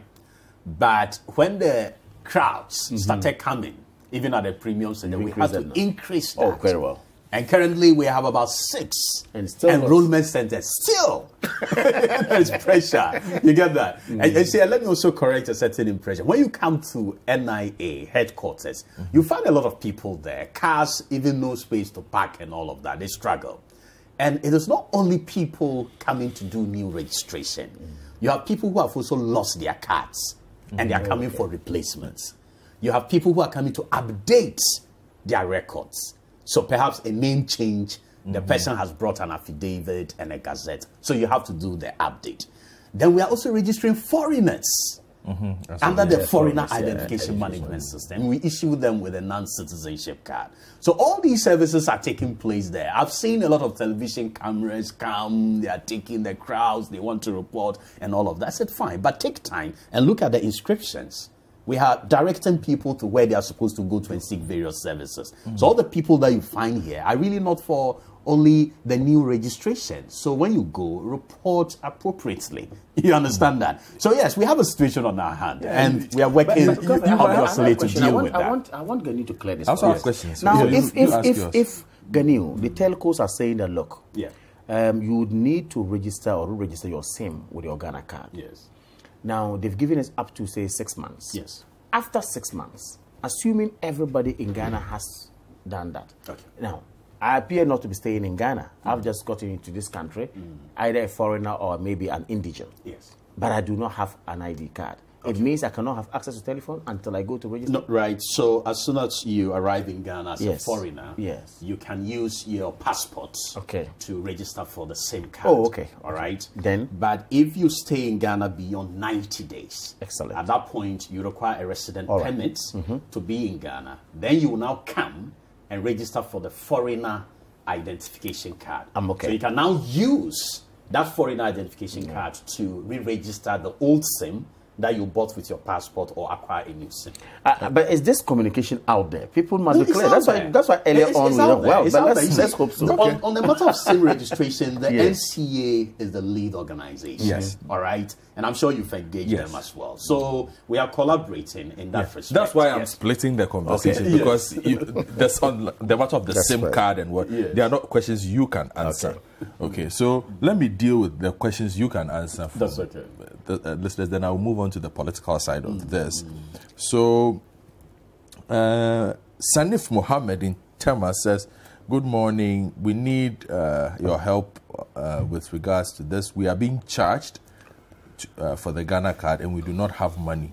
What are we supposed to do? Please ask Ganiu for us. Well, I think there are different payment models. So if it's not like that, unless you are saying you are going through a Goro boy. So Sanif, perhaps if you can be specific, that would be a problem. But there are different models, as he has already explained. Exactly, right? and if you go to any of the free registration centers, of course you are not supposed to pay pay. anything. That's right. But those reports are coming. We are investigating them. So if he has any information about any center where people asked him for money, that's a matter we can easily Sanif, take. send me further information. Sanif in Tema, I will gladly read. And how much are they being charged? Maybe you should add. Yes, okay. Walanyo Nakwetia says, Godfred, Ghana card is serving multiple purposes. Anyone who is against the issuance of the card is not doing this country a favor. Edmond from Laboni says, good morning. I was a field staff of NIA, and what Ganiu is saying is true. During the mop-up, it was as if we went on a tour of the various regions. We virtually had to go and beg people to come and register. There are times where we would sit the whole day and not register even a single person. For me, the only region I went to during the mop-up that we had a lot of applicants working was the Greater Accra region in the Anya Soutuam district. However, I think the NIA should hasten their decision to open district offices.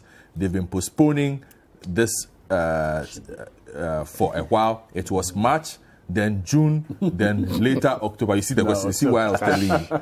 I mean, the NIA should. And those were the difficulties I alluded to. I mean, going through that whole process. But Kamal thinks it should have been easier. And Edmond has a it final wasn't request. at He all. says he has not heard from you about the recruitment. So, Oh, really? Someone is using that to lobby for Kweku from La Paz says, Godfrey, the problems in Ghana is that most of the national programs are not well planned or executed. How can two people be asked to vouch for someone they don't know? Martin Jan and Ejusu Domia Bra says the Ghana card initiative is a good idea, but I will urge for more offices to be opened across the districts so we can all get on. Bashiru Halid from Yendi says, I tried using my Ghana card to register my SIM card. After the entire registration, I was informed that my card is not valid. Have you had that experience? Yes, there have been those technical challenges, and we've put out a contact center number. We have a technical help desk, so that if you reach us through the contact center, they relay information to the technical people to work on them. I'm at the telco registering, and I'm told it's not valid. I'm not going to call the help center. We're talking about over 15 million records. And the issues that are coming now, I just in their tens and hundreds. For us, that means that this process so far is extremely successful, especially relying on the Ghana card. The NCA have just put out data. In a space of 1 week, 1.2 million people have gone through the process successfully. And all of those people use their Ghana card. So these are some isolated issues that we've noted, and every now and then we're able to resolve them. And we continue to look at the system and see if there's anything wrong. So that as much as possible, we will not even have people reporting about those invalid card situations. Paul from Ashali Boche he agrees with me, although his language is a bit more hostile. He says that your explanations are fine, but your new offices should become operational, and you must stop living on the NCA's timetable and work with your own timetable. And this will stop the panic that is currently being experienced. Okay, so let me move on to the second side of the conversation. But Gan, you don't go anywhere. Stay with me. The minority in Parliament, is... Well, let me deal with the first part first. So some labor unions are asking the government to reverse the decision of withholding salaries of all government workers who do not have the Ghana card. So the Controller and Accountant General's Department has served notice that effective December 1, 2021, all government workers who have not registered for the Ghana card will not be paid. So that is the first leg of this conversation. And the department says that the move is to check fraud in the payment system and related issues. And I think there was a statement signed by the Acting Controller and Accountant General, Kwesi Kwenim Bosompe, who says the office is collaborating with the NIA to have a harmonized database system. So that means that your office and controller have spoken.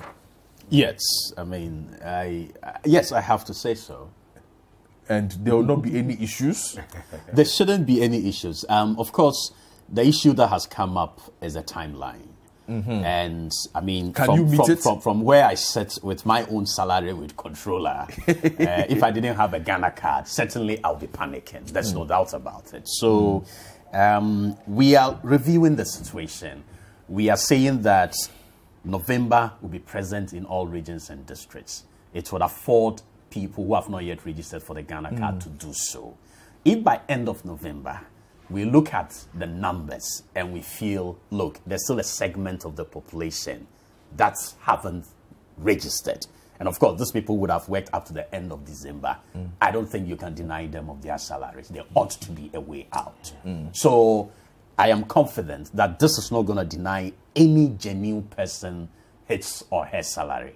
NIA would afford people the opportunity to register.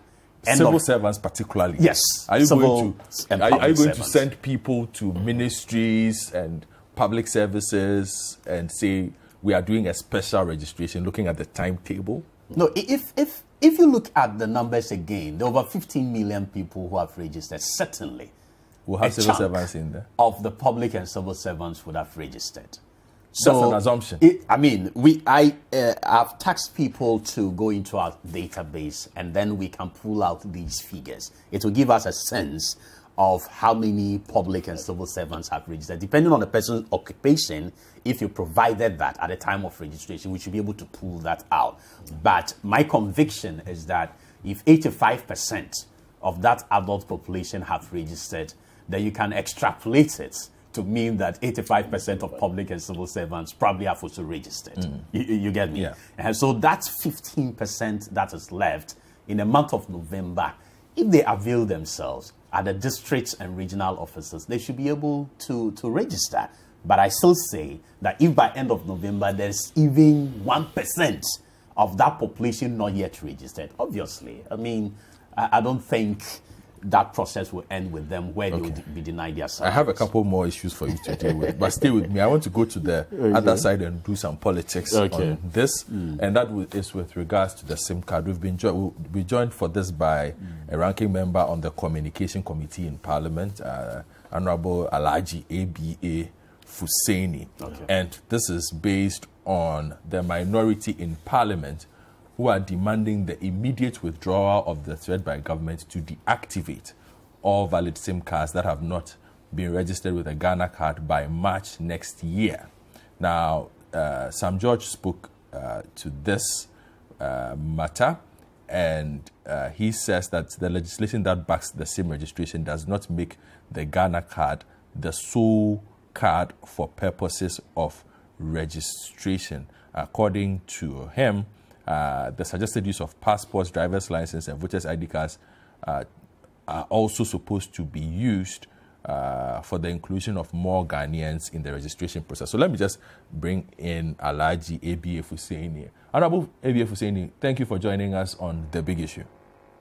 Yeah, and good morning to all your listeners. Why are you demanding for the immediate withdrawal of what some feel is a legitimate attempt to sanitize the system? Yeah, my brother, let me say without any iota of doubt that the position of the NDC minority party is not against any attempt to sanitize the situation in respect of any institution's work. But I thought that we should not saddle the already overburdened people of this country with unnecessary costs and time. Look, as we speak now, my brother, only 7 out of the 30.8 million Ghanaians have the tax. And if you are embarking on an exercise now, and you are saying that the Ghana card constitutes the only identity instrument that you are going to use, immediately you are going to overburden the over 23 million Ghanaians with the actual task of getting the card. Now, my brother, take good note that the NIA does not even have at the district levels across this country. They don't have offices in all the districts across this country. And you are talking about the district capitals. You are not even talking about the towns and villages where their presence is completely non-existent. But they have explained that they will be in those areas by the end of October. Come again? They have explained that by the end of October, they will have 291 functional offices across the country. Master, we are not talking about hypothetical issues. We are talking about the reality on the ground. They say they will have is not synonymous with they have. And we have heard it in this country before. Haven't you heard in this country that by this project will be commissioned and it takes years and it never gets commissioned? So, my brother, the sweetness of the pudding is not the aroma. It's in the actuality.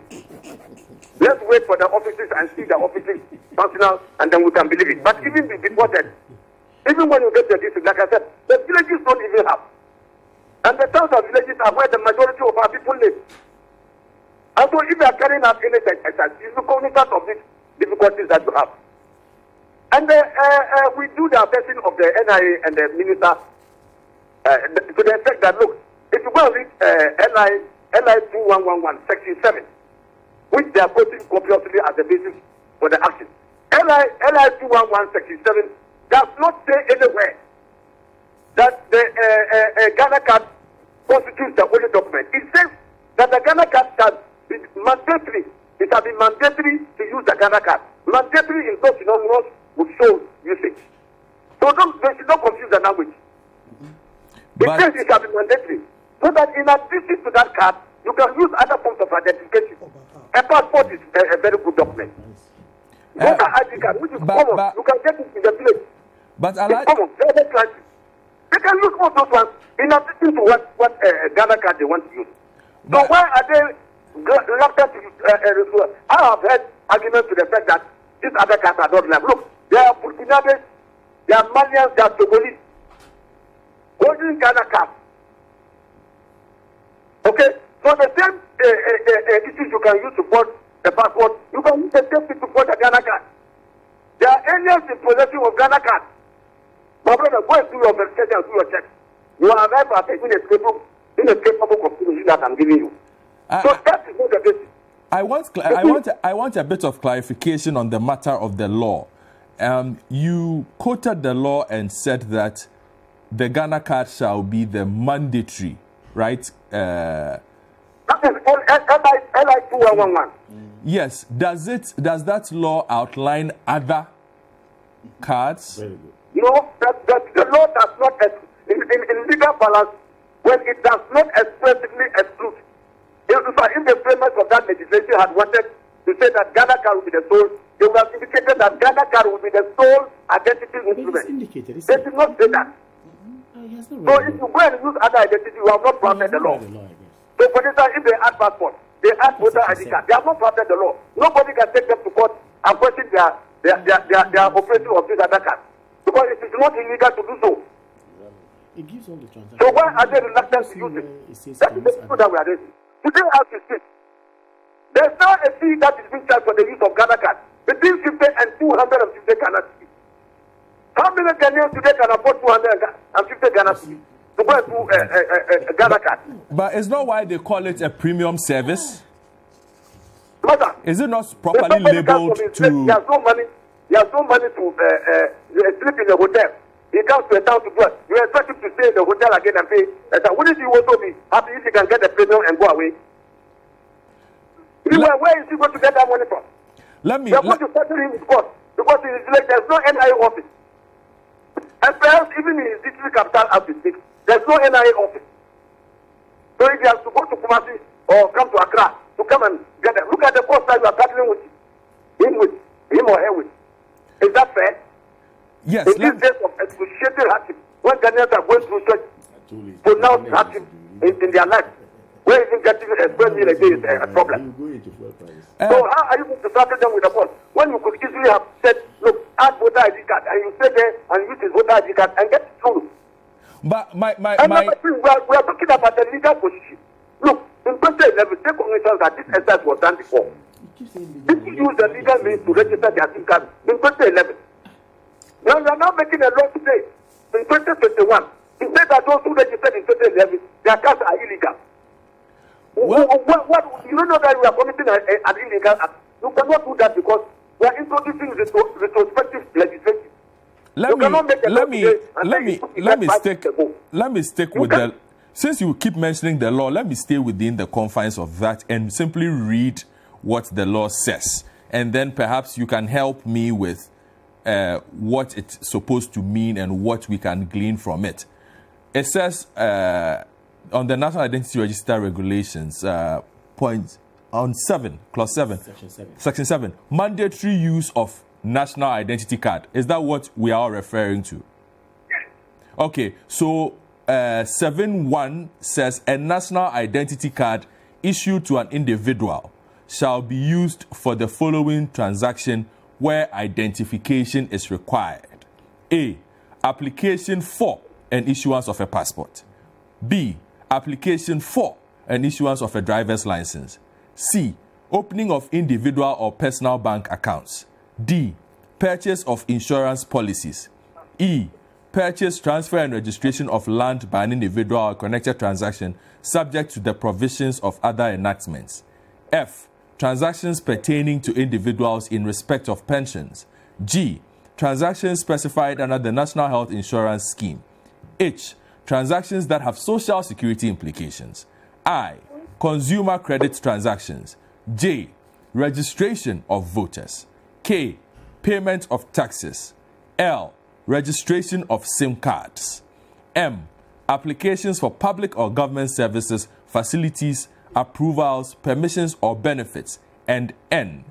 Any other transaction which the authority may determine and publish in the Gazette. So, isn't this specific enough when the use of the word mandatory is applied? Where does it say that it is a well card? Show me where it has said that. Where in the law does it say that? But the law does not also mention others, and it says mandatory. When the law does not prohibit you, it is intended to criminalize it. If the premise of the law had wanted that it is a sole thing, they would have stated it in clear language that the Ghana card shall be the sole card for identity. Finish. It doesn't say so. So show me where in the law it says that if you use a passport, it's illegal. Show me where in the law it says that. See, section 2. Show me where in the law it says that if you use a voter ID card, it's illegal. It is not there. It's not presented on the Ghana card. So what about the clause 2 says an organization that offers any of the services in respect of transactions listed under the sub-regulation 1 shall demand the presentation of a national identity card from the individual concerned before providing the relevant service. It doesn't tell you that if anybody uses any other form of identification, it's illegal. Where have you said that?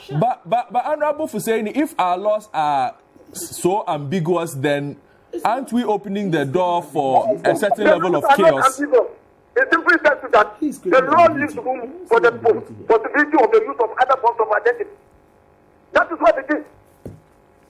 Because the premise of the law are not totally oblivious of the use of other forms of identification.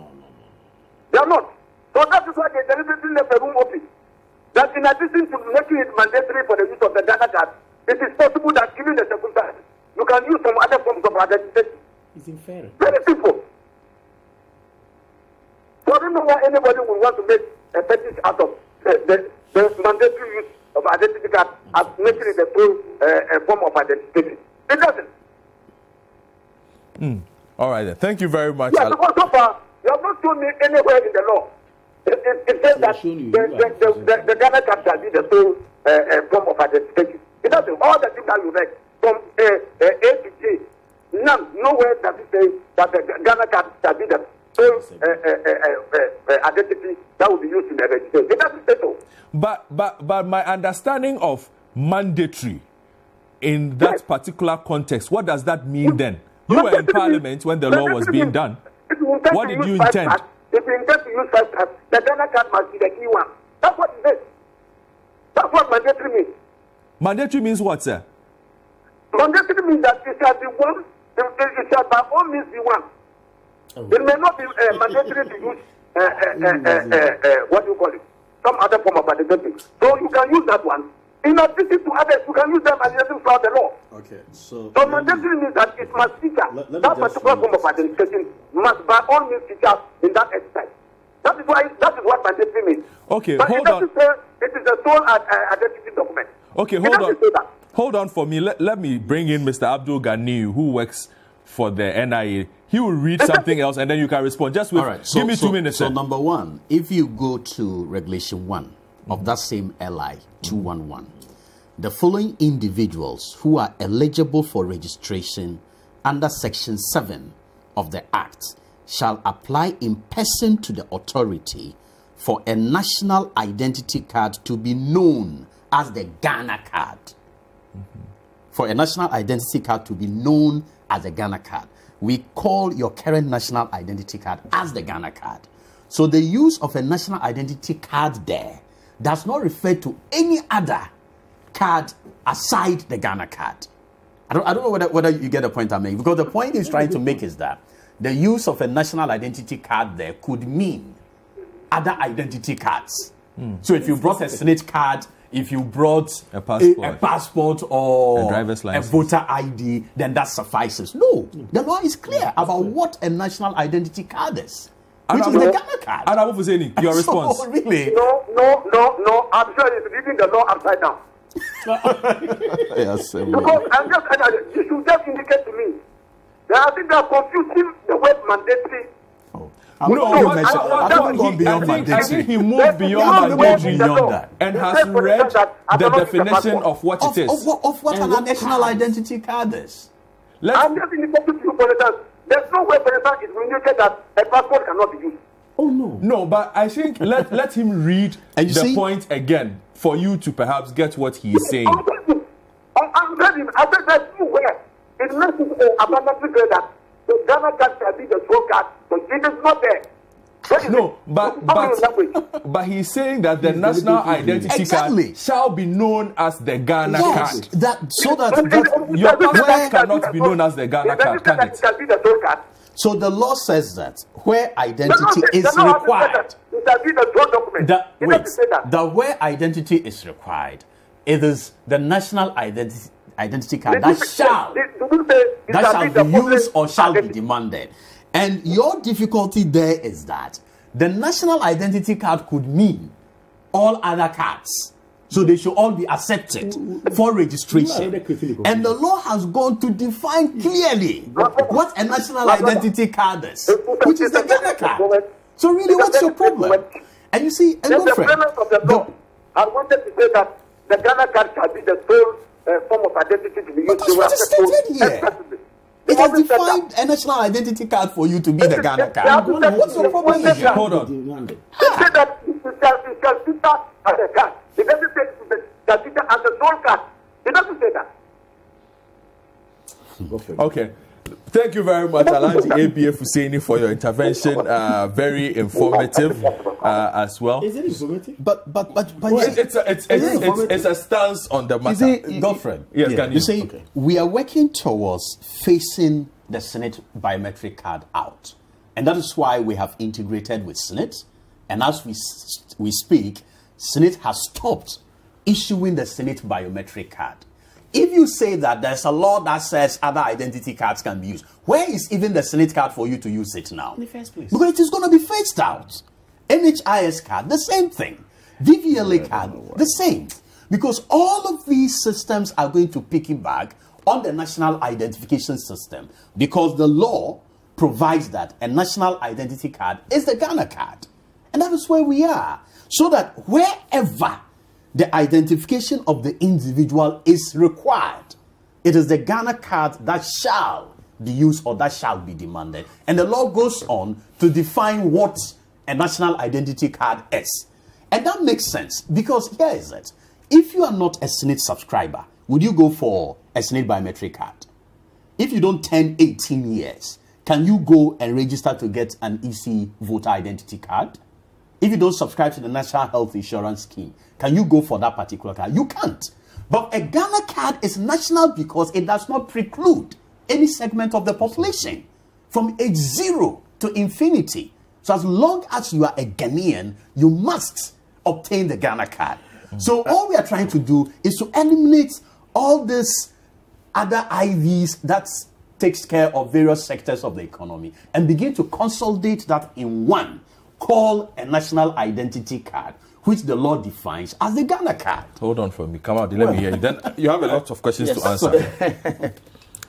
I'm struggling to understand what the NDC's position is on this matter.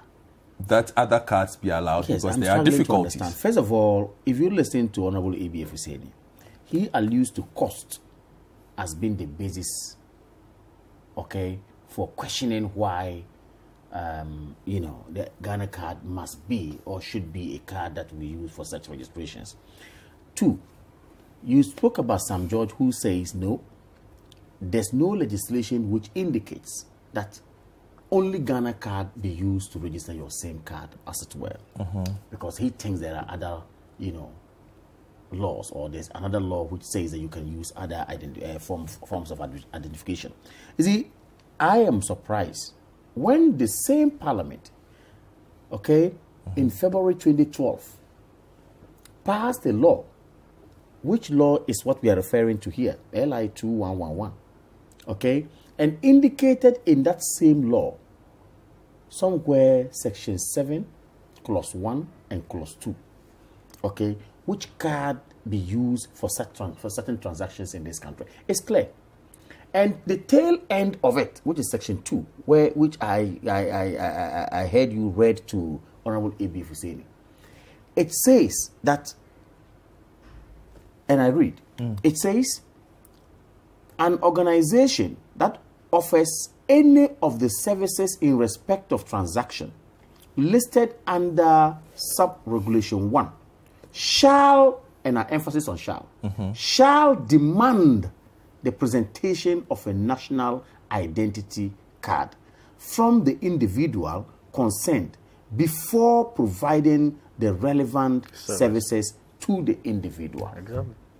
Now, the confusion that they seek to create here is that there's some ambiguity, which is that, it is not only the Ghana card that this particular portion of the law is speaking to. And of course, GHANEW settles the matter. when he takes you to regulation 1 of the same act, which defines what Ghana card is, or the national identification card is. So it doesn't. You see, that is why you don't just read, if you like, an enactment just by the provision. Certain times you have to go comb through. Take even our constitution. You will be surprised that you read a portion of the constitution which tells you this can be done. The next moment you get to a different portion of the constitution which tells you how that should be done. Exactly. Okay? So you don't just go say that this portion I have read in isolation and then it suffices. No, it doesn't go that way. But see, what is essential in this discourse is that we have all agreed to establish a common database. Exactly. That's one. Which Parliament agrees with, and everybody, whoever, even in my village, everybody agrees that, look, countries that have developed and gotten to a certain level has to do with because they have a better database in place that the system can refer to and work effectively. Today you go to Register General, Ghana card is relevant for your TIN to be registered instead of hitherto they generating and creating a TIN number for you. Okay? Ganu made reference to Senate. Same. NHIS. Same. Relevant areas where transactions are supposed to be taken, the law says that, look, let us all try to synchronize it and use a single card to move on. So we all agree that we have to move. The next moment, steps are being taken to ensure that we reach to that, we get to that level. Then somebody says no. Hold on. I am not. I'm not. Hold on to your no for me. I'll take a quick break. Then we should be right back.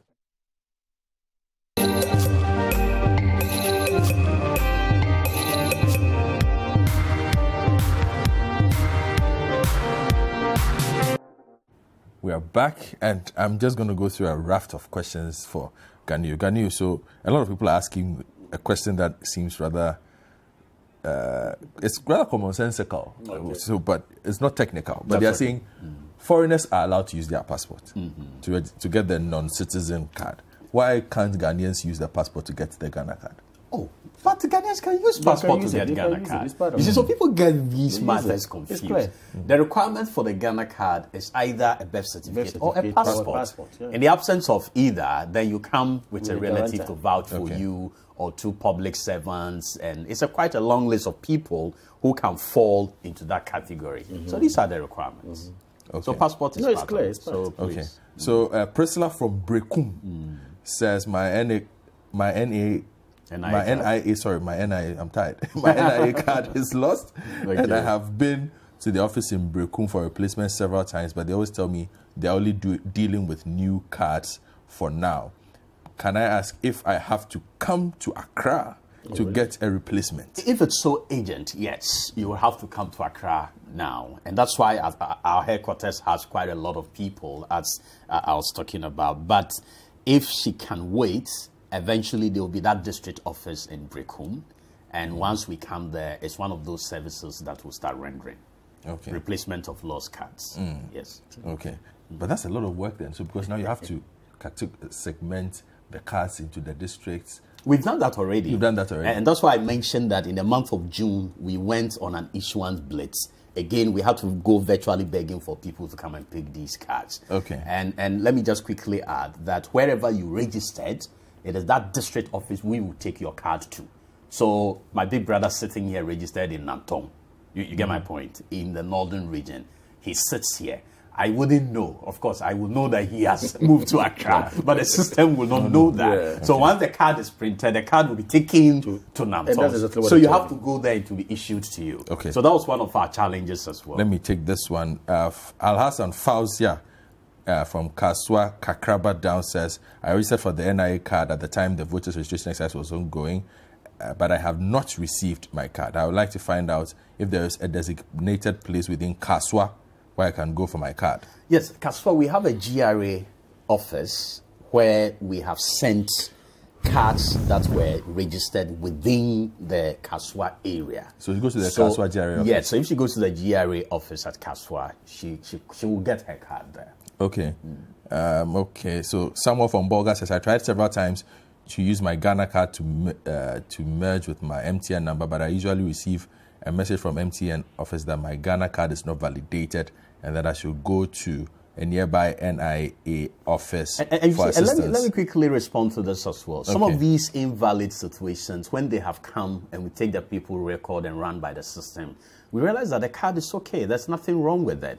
But it is also possible that the manner in which the person procured the same card was not right. So the telecommunication service provider perhaps have a problem with it. Now that they've also integrated their system, they are beginning to pick signals of SIM cards that had problems with how they were procured and whatnot. So these are some of the issues. And it makes this the case why this whole process is very necessary, so that people will go through the right process in procuring SIM cards, instead of just picking any SIM card by the street, making a phone call to insult someone and throw it away and all of that. That's what we are trying to check with this system. And another person says, can you provide a number for Yes, people I to can. call if they are facing the invalid card challenge? Yes, I should be able to provide that. So as we go along, I'll get that. All right. number. And then, okay, this has to do with the SIM card. I guess that was the question my other friend was asking then. Yes. It says, if a foreigner will be allowed to use his or her passport to register for a SIM card, why can't I register my SIM card as a Ghanaian with my passport as well? Yeah, so I've explained that. The fact that the foreigner can, once you arrive, immediately you have to communicate. So you are given the opportunity to use your passport to register your SIM card. But if you happen to live in Ghana beyond 90 days, then you would have to. That's one, you would have acquired a resident permit. You will qualify to come and register for the foreigner identification card. So you can then use that ID card to re-register the old SIM, or if it's a new SIM, you use it to procure it. So that's the process. CCTV, this is Shaibu. I registered in Kumasi. I tried to go for my card. They told me I have to go to the head office in Accra for it. Can you find out from Ganiu how this works? I don't know where in Kumasi he registered, but the GRA office around Edum and a few other places within Kumasi where we have registration centers with the GRA, we have moved cards for those particular districts to those GRA offices. So just like what I said about Kaswa. So if you go to Edum, if you happen to be somebody who registered within Edum, you should be able to get your card there. But all other persons must be patient until November. Then we issue the cards that are currently when your offices are ready. When the offices are ready. I know you guys will take me on this, but we'll work our success to make sure it happens. So Abubakar Abdullah says, okay, also has a similar problem. I did my card in Kumasi, Alaba. I have not received it just at now. I sent my receipt to an NIA operator at a different center doing the mop-up, and he confirmed the card had been printed. But when I went back to my center, I was told the card was not ready. Please, how do I get my card, because I can't re-register? And I also know that most of those I registered with were told their cards are in WA. Okay. Yes, there were some wrong center numbers, but again, that has been sorted. So probably one district number assigned to another district, then you end up having the cards at the wrong place. But we've been able to check and do all of those changes. So we have now sent the cards to the appropriate Quite a places. few people asking for that number, so if you can. Yeah. So the number is here. Okay. It's 0242 0242 43 86 15 0242 43 8615. Yes. So that's our contact center. So for those of you who are having problems with the invalid card, the number to call for help is 0242 438615. Okay. And for those of you who are sending me messages asking where you have not received your cards, I'm sure the same response. The same response that Ghanaian has given for the Ashanti region and Kaswa. Yes. You can just apply that one. Persons who registered within Ayawaso West Wagon and have not yet gotten their cards can go to the NIA headquarters. If you also register within Lejekuku constituency and Gan North, those cards are at headquarters and people can go for them. Okay. Yep. This is an interesting one. Sheila from Nalarugu. I'm getting a lot of messages from around the country. But particularly, it seems to you have a problem up north as well. It says, my sister registered for her card in June 2018 and has since then not received her card. She's been to the NIA head office almost 6 times, and all what she's been told is that her card is not ready. She asked if she could register again since it's taking too long, and she was told she could not register twice. Is Ghanaians office aware of some of these things, and what are you doing to solve that problem? Yeah, those are issues that could be in adjudication. Perhaps there were some data inconsistencies, right? Some registration took place, yes, 10 years ago before the start of registration, which we are all familiar with. It does not mean that that data has been cancelled, deleted from the system, and we're doing something totally afresh. So if you brought some information that was inconsistent with that old data without the necessary documentation, really, it's a matter that has to be looked at the back end. And we've had quite a lot of those issues, especially when it comes to names. People think that you can just change your name just like that. It doesn't work like that. You must do an affidavit. You must do a gazette. And this is about identification. Within that space, consistency of the data is very important, because we must identify you uniquely. So if there are those challenges, the system will hold it up. And we will have to go to the back end, do a review of the data, get to a point where we say we can release it. So how does she get adjudication? She should apply for it? Yes, so it means that the matter is being adjudicated. She has to find... No, is that what it is? Are you sure? Yes, it is. In this matter, most of those registrations that took place in 2018 and up to date not gotten their cards, they were mostly adjudication issues.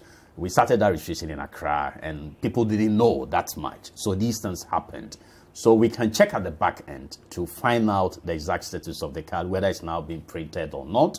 It's possible that it's been printed now, and it's part of the backlog cards that are yet to be issued. So that could just be it. This is also an interesting one. I have misplaced my ID card, and I want to know my unique number to register my SIM. Is there any help for that? Well, I'm surprised he doesn't know that unique number, because as soon as registration was complete, we printed a certain sheet of paper for you. You needed to keep that. You needed to know what your number is. But if you don't know your number, your full name and your date of birth, if you give us that information, we should be able to get your PIN, your personal identification number, for you. All right, then. Thank you very much. For Mr. Abudu Ganiu of the NIA. He is the corporate affairs boss of the NIA. He spent time with us trying to answer some questions as well. This is where the show comes to an end. Thank you as well to Kamaldeen Abdullahi for staying with us through the course of the program. My name is Godfred Akoto Boafo. Have a good weekend.